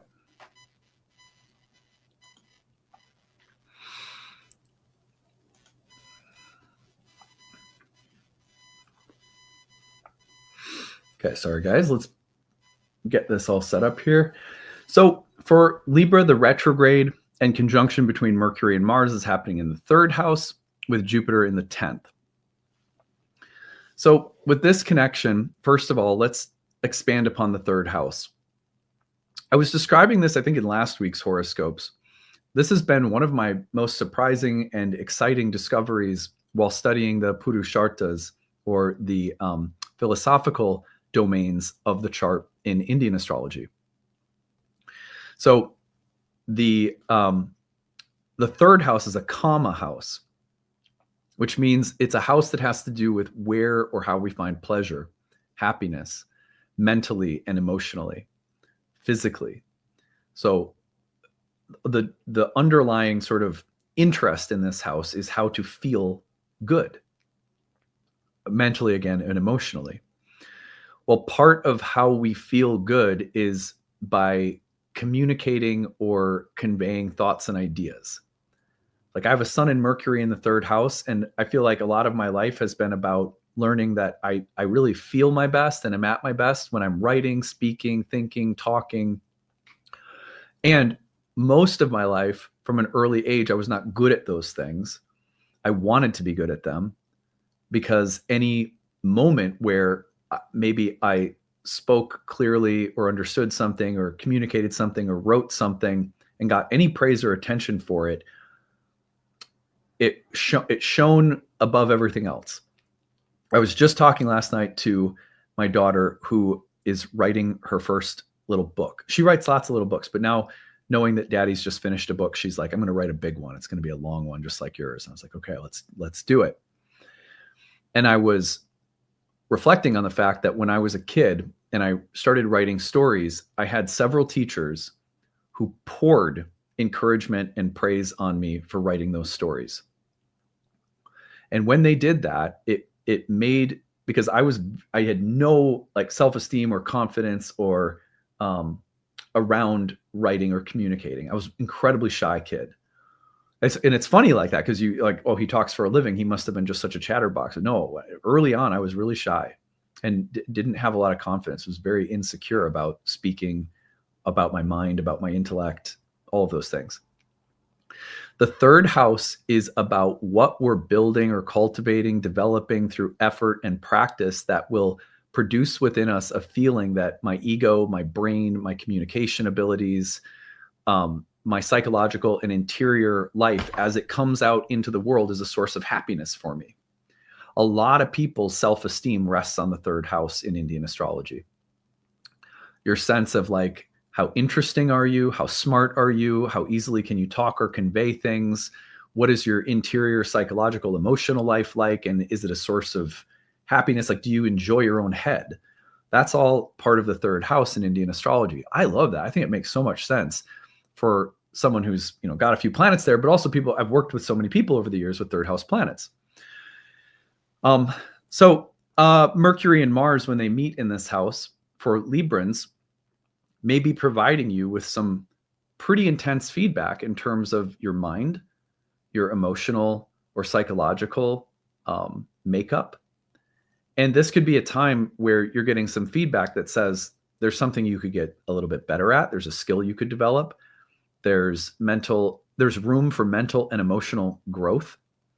You may be getting feedback right now that feels hostile or that feels like confrontational, maybe specifically in the workplace or around your workplace environment.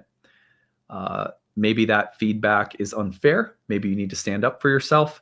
And this is a great opportunity to build greater self-esteem and confidence because you speak out and don't let someone walk on you. Don't let someone speak down to you. On the other hand, maybe this is a time where that feedback is coming because it's time to get better at something. It's time to level up. It's time to develop a bit more of a skill set. Time to grow confidence because you turn a lack into something that you have. Rather than lacking this, I'm going to develop and cultivate this.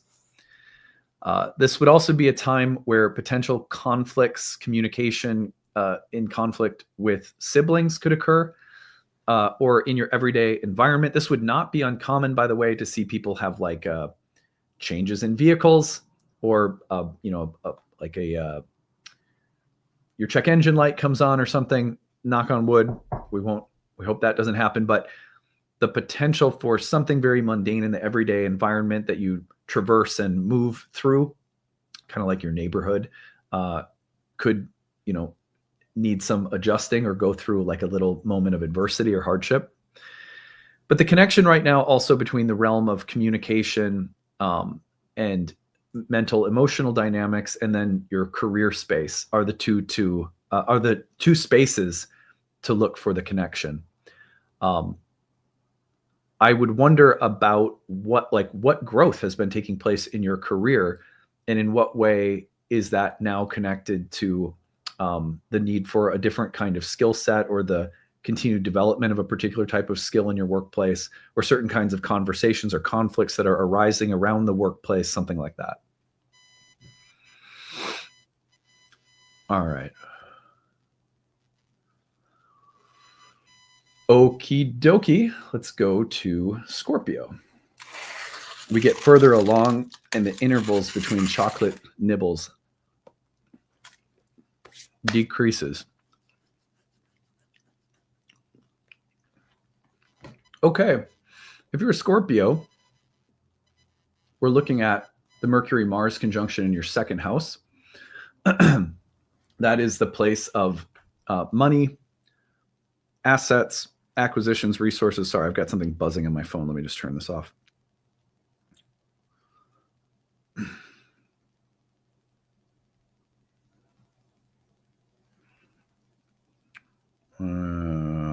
Turning notifications off is always a pain.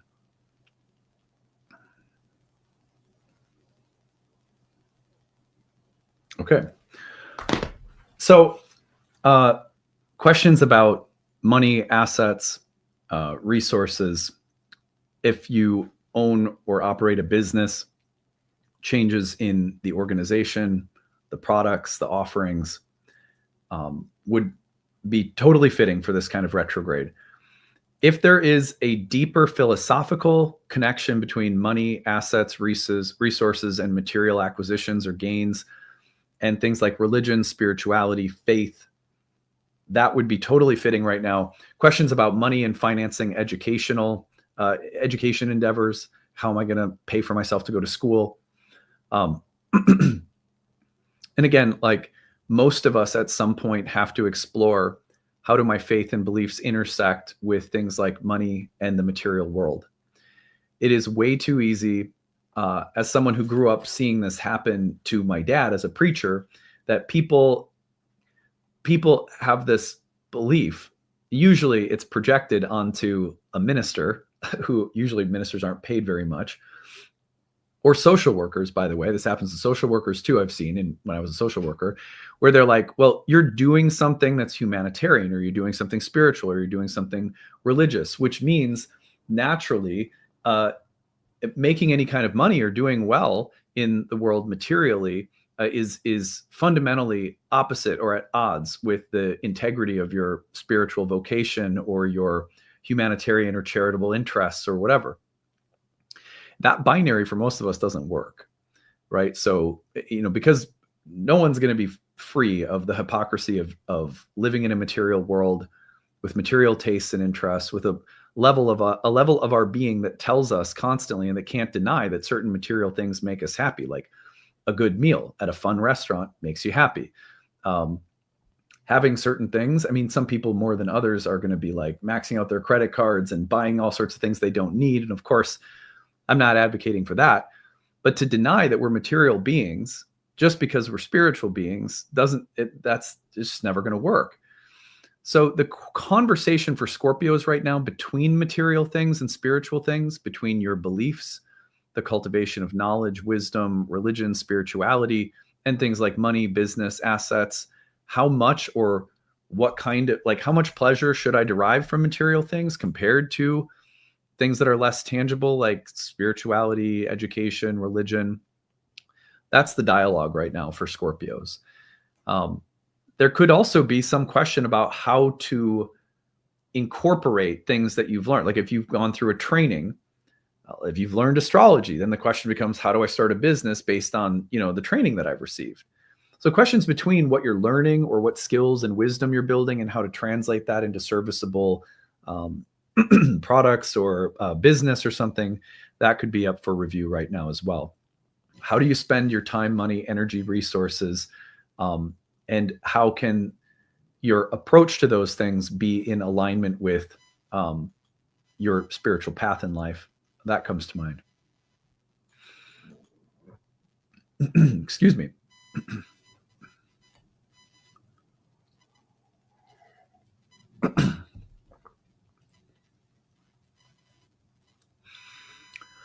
All right, for Sagittarians, this is taking place in your first house.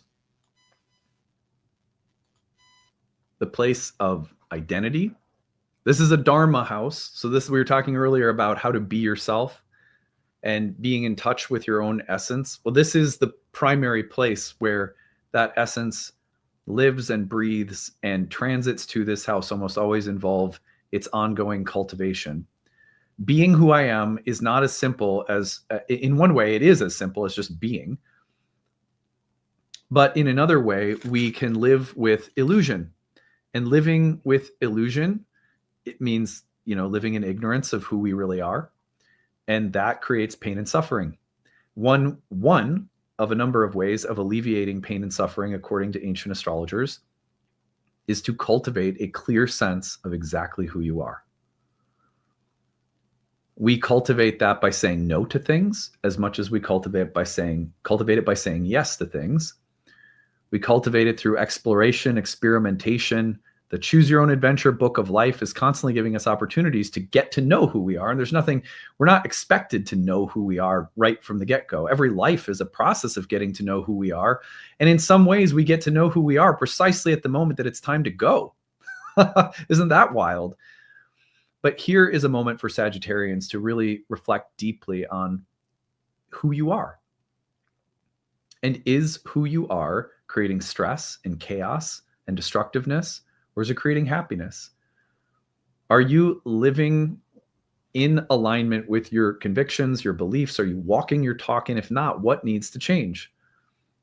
And then with Jupiter in the 8th house, that question of who you are in this kind of crossroads moment of reflecting upon your own nature and what you need to do or change or shift to be more in touch with it is being informed by questions about your emotional bonds, your emotional attachments, family karma, the emotional give and take, what other people provide you with and what you provide other people with, those soul exchanges, the karma that's exchanged around things like family and emotional bonds in the 8th house with Jupiter and Cancer there. So this is the exploration for Sagittarians.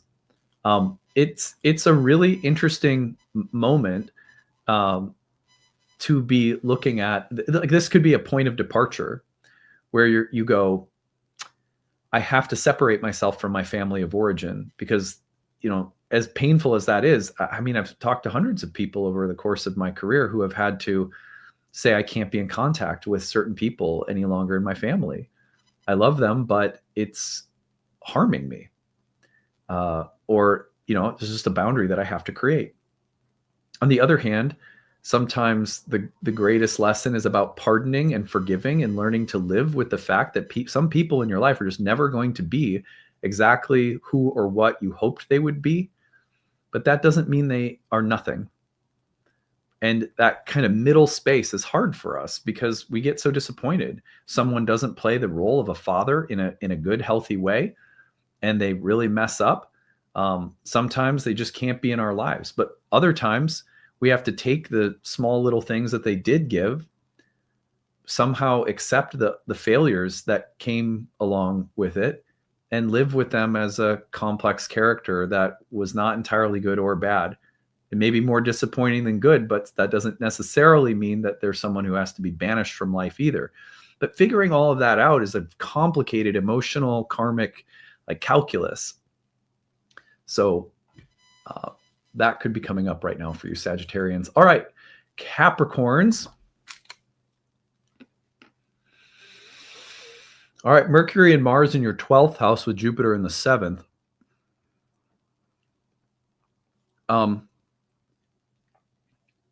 This one's tricky because there's a real, the 12th house is such a blind spot. You get in touch with the 12th house in a psychedelic experience, in ketamine therapy, in maybe a dream, or when a life crisis or sickness comes up, and it really shows you something that you couldn't see until you entered this space where you don't have the same health or sanity or control, or your ego can't be as powerful.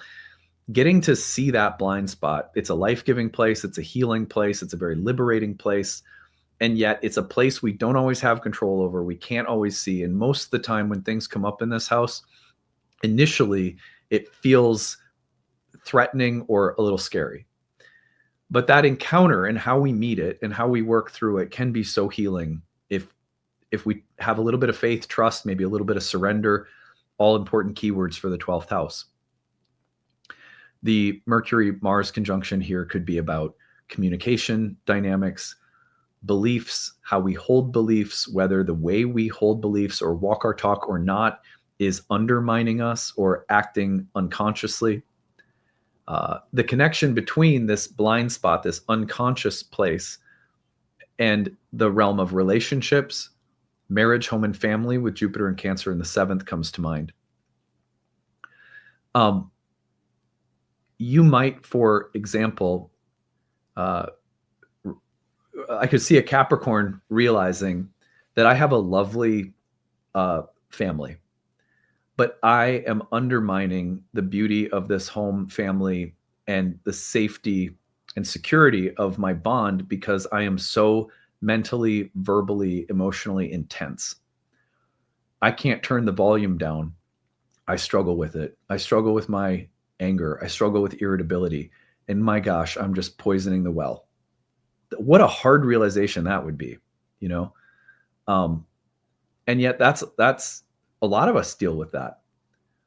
I mean, even if it's not so severe, we might have a moment where we just go, there are ways that I'm bringing a lot of unnecessary drama and pain around my home or my family, or the people I love or live with. And that's not comfortable to have to reflect on our own ego in that way. But then if we do, we'll find that, oh my gosh, all the people around me love me. They're willing to forgive me. They're willing to help me grow, help remind me about what I'm trying to get better at. So emotional honesty about our kind of worst shadowy habits or behaviors may be met with a lot of support and love, more than we expect if we're willing to be honest. That I could see between these two houses for Capricorns. On the other hand, invisible or hidden or secretive dimensions of things in relationships or in home and family backgrounds, the intersection between the person I'm with and their family of origin and how were they raised and how was I raised, and being able to see some of those subtle dynamics and how they're impacting things. It's like therapy, right? You get it. You have that moment in therapy where you go, you know what? I've never taken enough time to consider that my husband was raised in this kind of an environment, and that might be contributing to this or that. What a breakthrough that can be. So being in touch with unconscious or hidden dynamics and their relationship to things like home, family, and marriage is, again, what I would see here. All right, let's go to Aquarians.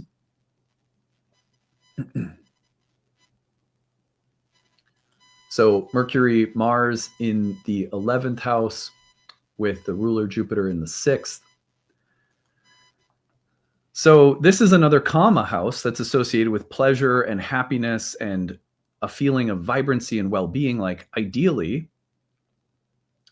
our social reality. So let me give you my social reality, right? My social reality is all of you fools. I'm just kidding.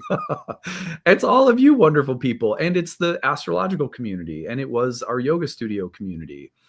And in a broader way, probably other like spiritual, new age, et cetera, et cetera. So that constitutes a lot of my 11th house reality. Well, not surprisingly, my 11th house is filled with Pisces. So yeah, you get a lot of my social environment is very Piscean, religious, spiritual. I grew up in religious, spiritual community as a preacher's kid in the church. That house not only describes the social, public kind of community dynamic of life, but the happiness that we're supposed to derive from it, as well as the advantages that come from the people within it that contribute to our ambitions.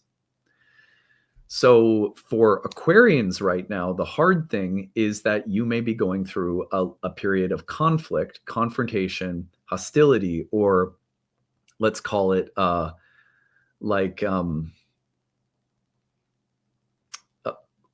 having to really reflect on who the right people are for you or not. And that there could be a lot of hostility and conflict within groups or communities. You could find that there's competition, envy, or just kind of bitter or intense competitive rivalry type of dynamics happening in groups or communities. You could also find that there's a level of like social opportunism that's present or tempting you. Go do this. This will be advantageous for you, but it's real calculated and maybe not so heart-centered. On the other hand, if your deepest, most important beliefs and convictions are not a part of the social fabric of your life, if you're just with the wrong people that don't share the same beliefs and values, this could be a really good time to sit with that for a minute. The question of Jupiter in the 6th to me is also about charitable work, service work, healing work, helping work.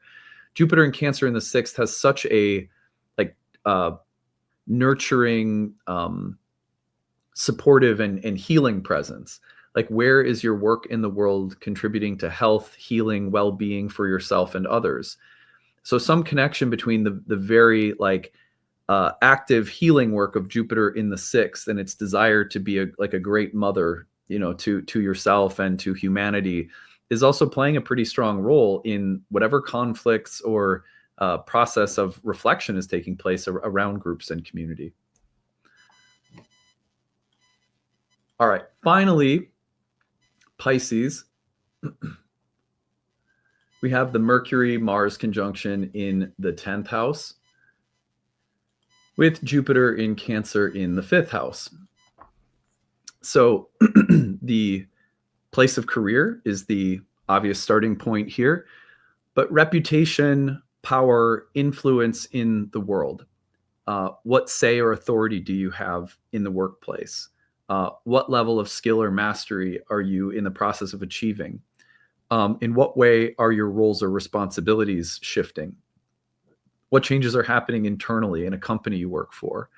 What kinds of conflicts of power or authority are taking place?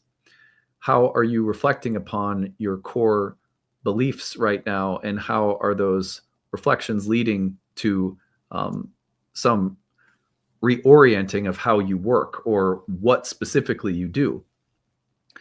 The question of Jupiter in the 5th leads to a question of creative fulfillment.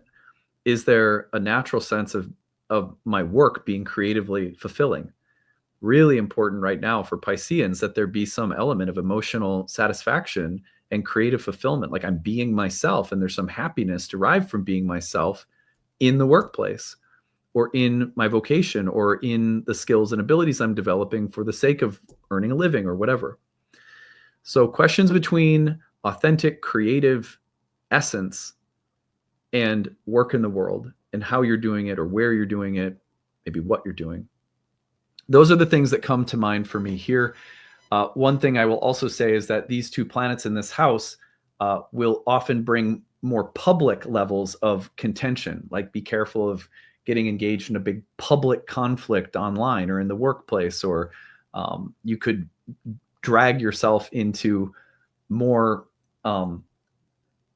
public notoriety than you want. Like don't forget, infamy is here too. So be careful of like putting your foot in your mouth, which Mercury and Mars are, prone to do, and saying something you'll regret, especially in a more public or visible way or space.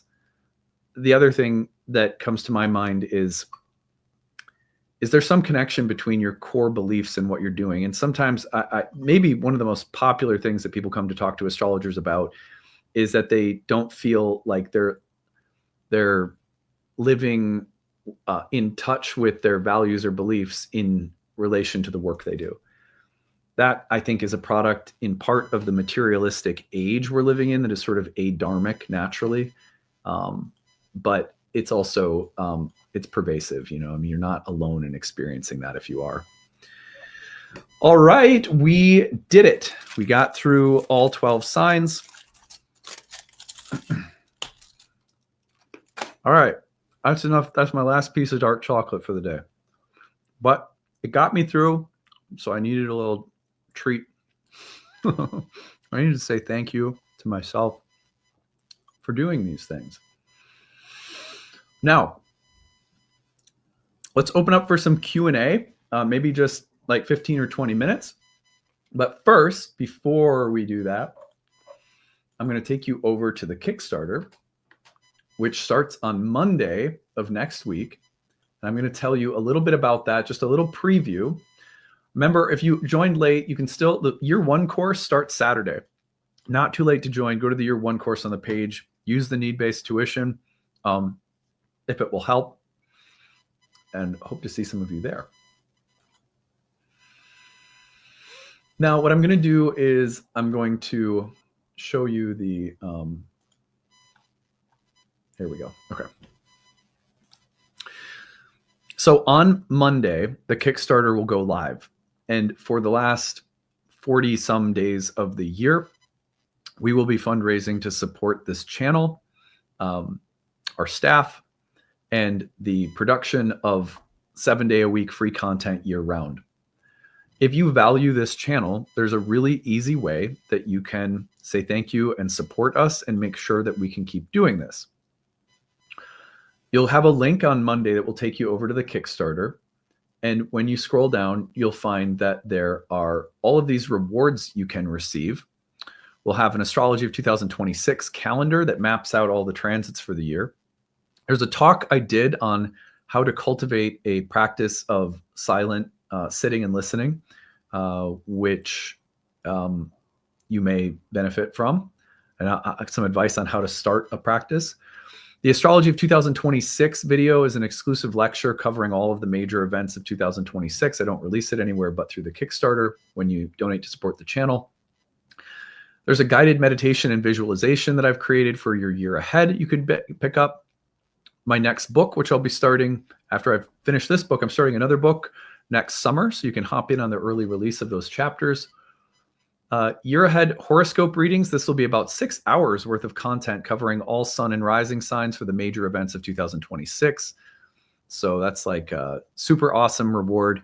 There's a whole bunch of master classes from previous years that are bundled together. You can look at our Astrology for Complete Beginners course, a horary service you could choose. There's a very small limited amount of mini readings for your year ahead that I personally record for you on your birth chart. I don't do readings anymore. I have handed that off to students in my programs, and I only do readings in classrooms now as demonstrations. And then you'll see as you scroll down, archived masterclass bundles, new masterclass on the decans for 2026, our new guild membership, my wife's herbal courses, and then the best thing we offer, which are our course bundles. So if you want to bundle courses together at Nightlight and save for classes in 2026 or beyond, all of our class passes will be available through the Kickstarter. Easily the best sale of the year. And not only is it the best sale of the year, but it's a way to support this channel. Again, a staff of people that make it possible for me to lead a school year round, in addition to making free content and producing it 7 days a week. So if you love Nightlight, I'll be asking you daily to support us starting next Monday through the end of the year. Okay, well, thank you for letting me do my promotions today, and I would love to hear your questions. And let me just have something beeping at me. So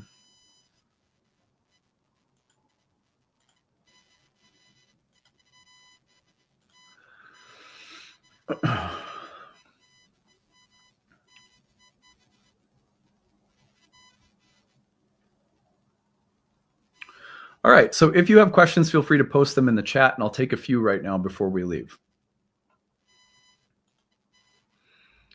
Adam, you should do the THC infused chocolate next to signs next time. I want to see Pisces at 200 milligrams. Oh my God. Yeah. I honestly, like I was saying this the other day, but I can take half of a 5 milligram gummy and I'll be absolutely flying. One thing that people don't often understand is that, you know, if you work with something like ayahuasca level potency for a really long time, like I did for 10 years, a 2.5 milligram gummy is ridiculously strong for someone like me compared to what most people will experience because of how porous my psyche became from working with ayahuasca for so long. So yeah, I just have to be super careful. Like it takes me barely anything. And I will maybe have some THC like a couple of times a year. That's it. And typically like when we've gone to the Dead and Company shows with my wife. Oh, you did good, Adam. Oh, thanks. Yeah, you got through it. You survived. Today's episode sponsored by dark chocolate. Yeah, exactly. Let's see here. I'm going down. What are your thoughts on electional astrology? Yeah, great. You know, I don't study it. I don't practice it. I think the role of electional astrology ideally should be for us to make choices and choose times to do things with greater awareness, alignment, sensitivity. And if it's serving those purposes, then brilliant. For me, I already have the I Ching as my primary sort of like electional voice, you could say. So it's never appealed to me for that reason. But yeah, nothing wrong with it at all. If people are using it to try to control things, then I think we have a problem. But people can do that with anything. So that is so interesting. I would have thought it would be the opposite. Yeah. Because then it's like you're not like, oh yeah, you've drank so much ayahuasca. Like what is THC? But it's actually the opposite. The more you open your psyche to this like psychedelic multidimensionality, the easier it becomes to open it with less over time for many people. But that tends to only be the case for people who work with really potent psychedelics like iboga or ayahuasca, especially some of the jungle brews of ayahuasca that include like 10, 11 plants. The sensitivity to entheogens goes up. It's not like where it takes more alcohol to get you drunk, you know? It's an interesting thing though. What kind of person would be a good candidate for ayahuasca therapy or experimentation? Well, I would not recommend experimenting with it. I mean, I get what you're saying, but I would recommend going to a reputable center in South America with an indigenous curandero who has been a part of a lineage. And in that setting, I think the only thing that matters is that you clear the medical background that requirements, and that You have some network of support set up when you get back. I think that's important. Like you can speak with someone and help integrate the experience. But otherwise, that you have a sincere, intention to grow and learn and heal. I think that's really all that qualifies us. I'm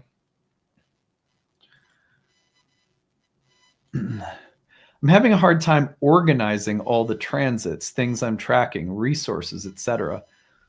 Any advice or techniques you use for organizing all your information? That's a great question. I really like this question. I think it's very thoughtful to ask that and to be honest about that, because most of us are actually the same. There's only so much space that we have for new information. And astrology, there's no shortage of like information in astrology, or techniques or approaches or charts or transits or cycles or tracking advice or whatever. I'll never forget Stephen Forrest saying one of the things we're always trying to do in astrology is get the chart to shut up. And he was joking, but he was going on to say that basically, like, we're going to look at a chart, and in the beginning we're going to see so many things, and we're not going to know what to prioritize or how to organize. But what we're looking to do in time is to be able to sort through all of the things we're seeing and pluck out something that is important, that's relevant, that's like a good mantra for astrology is say few things, but say them well. Use fewer techniques, but use them well. There's this great misunderstanding that comes with the gradual objectification and like empiricization of astrology over time, which is that objective astrology includes all of the things.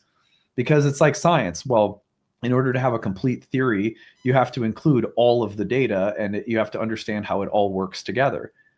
But that's not astrology. Astrology doesn't work like that. That would be like saying that you need every single card in the tarot for an accurate spread. Astrology is divinatory, and that means that there's a kind of logic to it. It's a kind of spiritual science of symbols and omens, and there's a lot of deep philosophy behind its organization. But the great myth is that you need all of the stuff, you need all of the things, you need all the information and data for it to be somehow complete. You absolutely don't.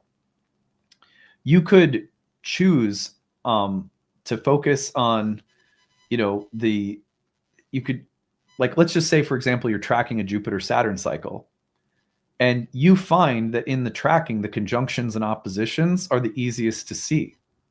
Well, great. Throw out the rest then. You don't need if you can see the symbols speaking clearly at a new and full moon, but it's harder for you to track the waxing sextile or the waning sextile, then don't fucking track it. That's it. It's like that simple. You don't have to include every last thing for astrology to be a really valuable spiritual tool in your life. You have to find what works, and you have to find like what your own saturation level is and get confident to work within that space. Most of the things that we're not taught as astrologers have to do with all the things we don't need, all the things we don't have to include or consider for the astrology to become more substantive and effective. Instead, we're always given new tools, new workshops, new approaches. And over time, a lot of people will get to a point where they just feel like there's just too much. And then you have to walk away from all of it because no one is telling you how to be less overwhelmed by what you're doing or how you're doing it. And that's like a vital role that astrology teachers should play in our lives, is like, there's a lot of static. You're looking for signal, and more techniques usually leads to more static, not signal.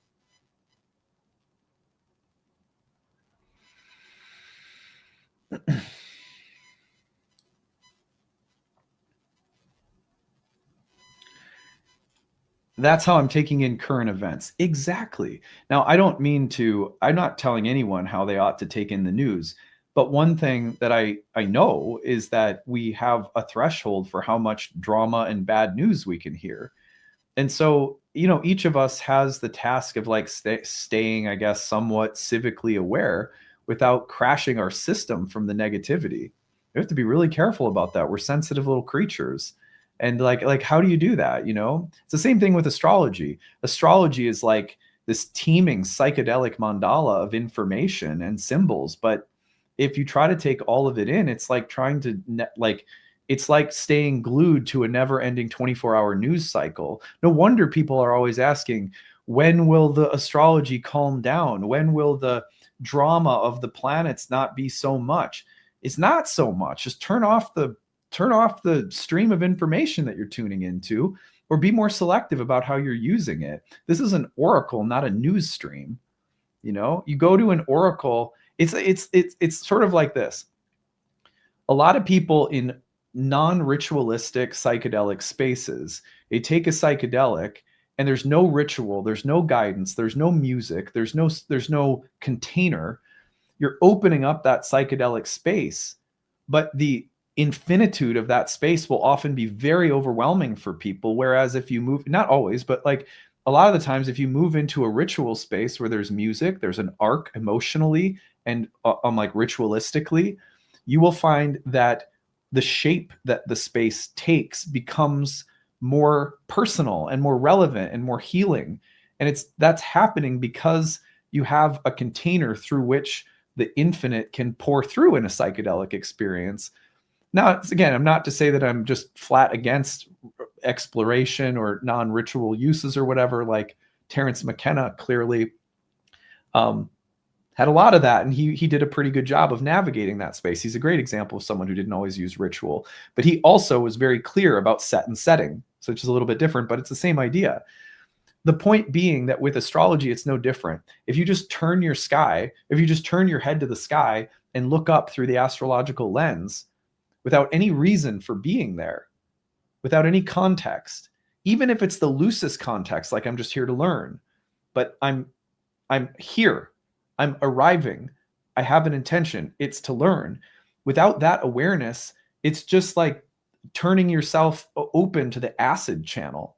You know, it's like, and most people don't even realize that's what they're doing to themselves when they expose themselves to astrology. What to speak of the so many practitioners out there who amplify that experience of astrology by being sensational about every single thing that they talk about, and talking about every single thing like it's as important as everything else, and not being selective about how you talk about things, not offering a kind of ritual container for how astrology is disseminated. It's completely irresponsible.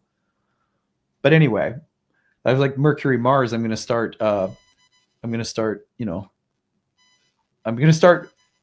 moaning and bitching up a storm here if I'm not careful.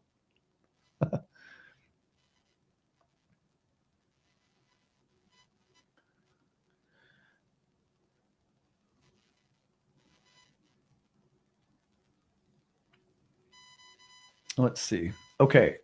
I think I'm not seeing any more questions. It might be a good time to, oh, this is a good one. How do you help someone who is agnostic about spiritual beliefs, want to believe, but has deeply taught doubts? How can I help that person, especially to manifest?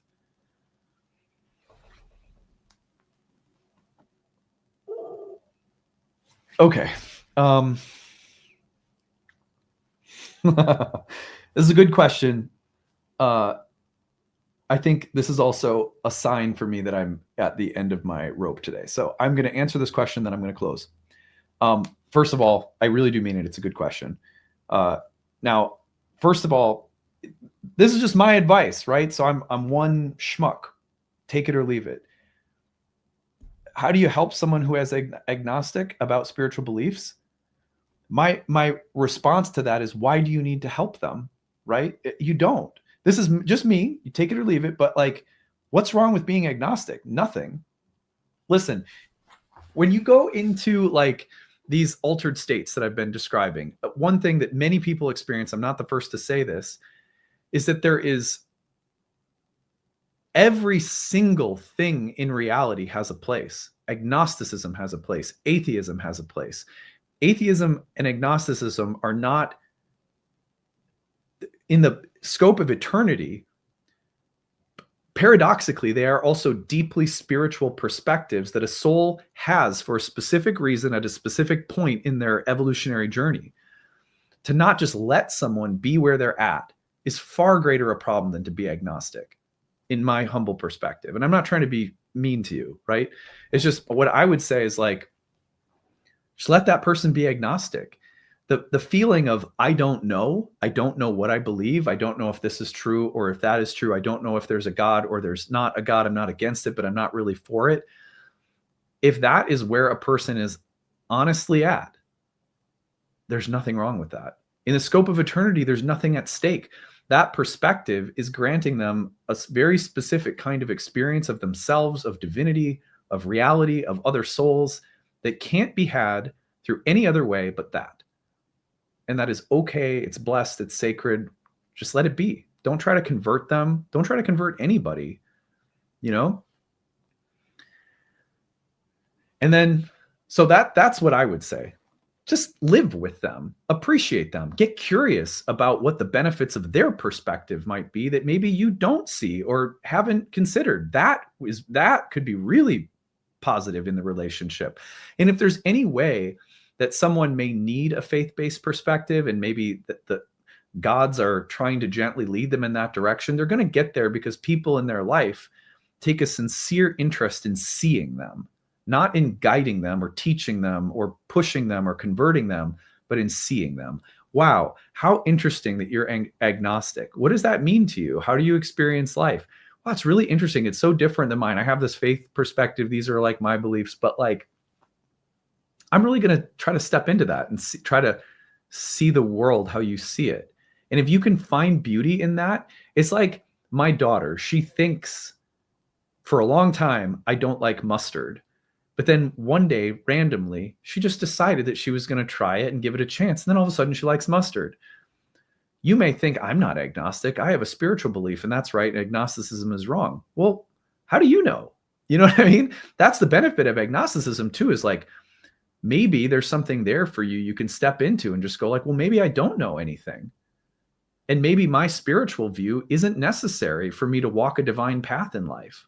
Isn't that profound? Seems paradoxical. Seems like you have to have a spiritual belief to walk a spiritual path. But maybe spirituality does not depend upon your belief. You know what I mean? Maybe reality doesn't depend upon your beliefs. These are the kinds of things, though, that like an agnostic friend can open us to if we allow ourselves to be open. And then paradoxically, if there's any opening to be had in their heart for our perspective, it comes because we take that step. You step towards someone in your heart, and then, you know, hearts open on both sides. That's how I would help. But I would start with not thinking that there's any help that's needed. I would start by seeing this person as complete and whole and beautiful and be curious about them. Then the second part of the question, how can I help that person, especially to manifest? I'm sure that there's more context behind the second part of that question. Like maybe you see or experience them being stuck in things they don't want, and you feel like if you could just get them to visualize a little bit more, be a little bit more positive, maybe set intentions, that maybe they'd get unstuck, or maybe they would get more of what they really want, but they're having a hard time getting. And that could be like a really benevolent, like concern that you have for them, right? And I get, if it's coming from that kind of space, like, of course you would want to see someone helping themselves more by being more positive, or, like visualizing where they want to go in life. So I get all of that. At the same time, one thing that I would recommend is pushing back again gently against your own perception of the situation in the opposite direction. Consider, remember, two things can be true. Your view of manifestation, what manifestation involves, how it works, how it happens, why it's beneficial, can all be true. And something else can be true. How about this? There is nothing manifesting. Think about like the Buddhist idea of co-arising, interdependence, simultaneousness, which is reality from the perspective of samadhi. From that perspective, nothing is manifesting. Everything just is. And so to attribute, I do this and then I manifest that, is to attribute an illusory series of actions and reactions to something that doesn't actually work that way. So in other words, maybe the problem is in thinking that you have the power to manifest anything at all. Maybe the issue has more to do with thinking that manifestation is a thing. But again, two things can be true. The idea here isn't to cancel out what you think. It's more to say, how would you experience this person if you thought about the issue you think they have with manifestation in terms of a totally different view of reality? What if not a blade of grass moves in all of creation without the complete ordinance of God? Whatever you may call God, higher self, reality itself, whatever. In that way, what if none of us manifest anything?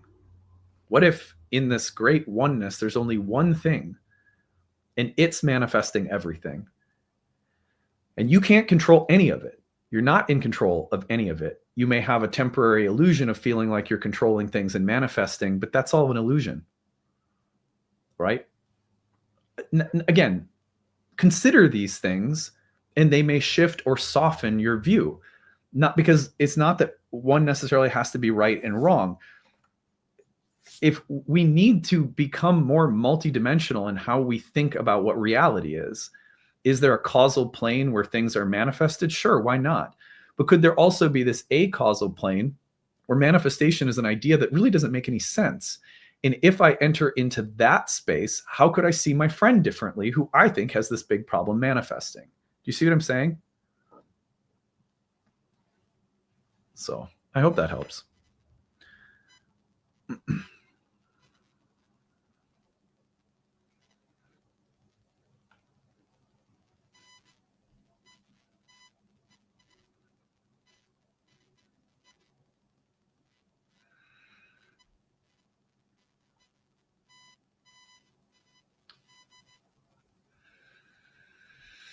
All right, I think we're going to end here because I'm about ready for lunch.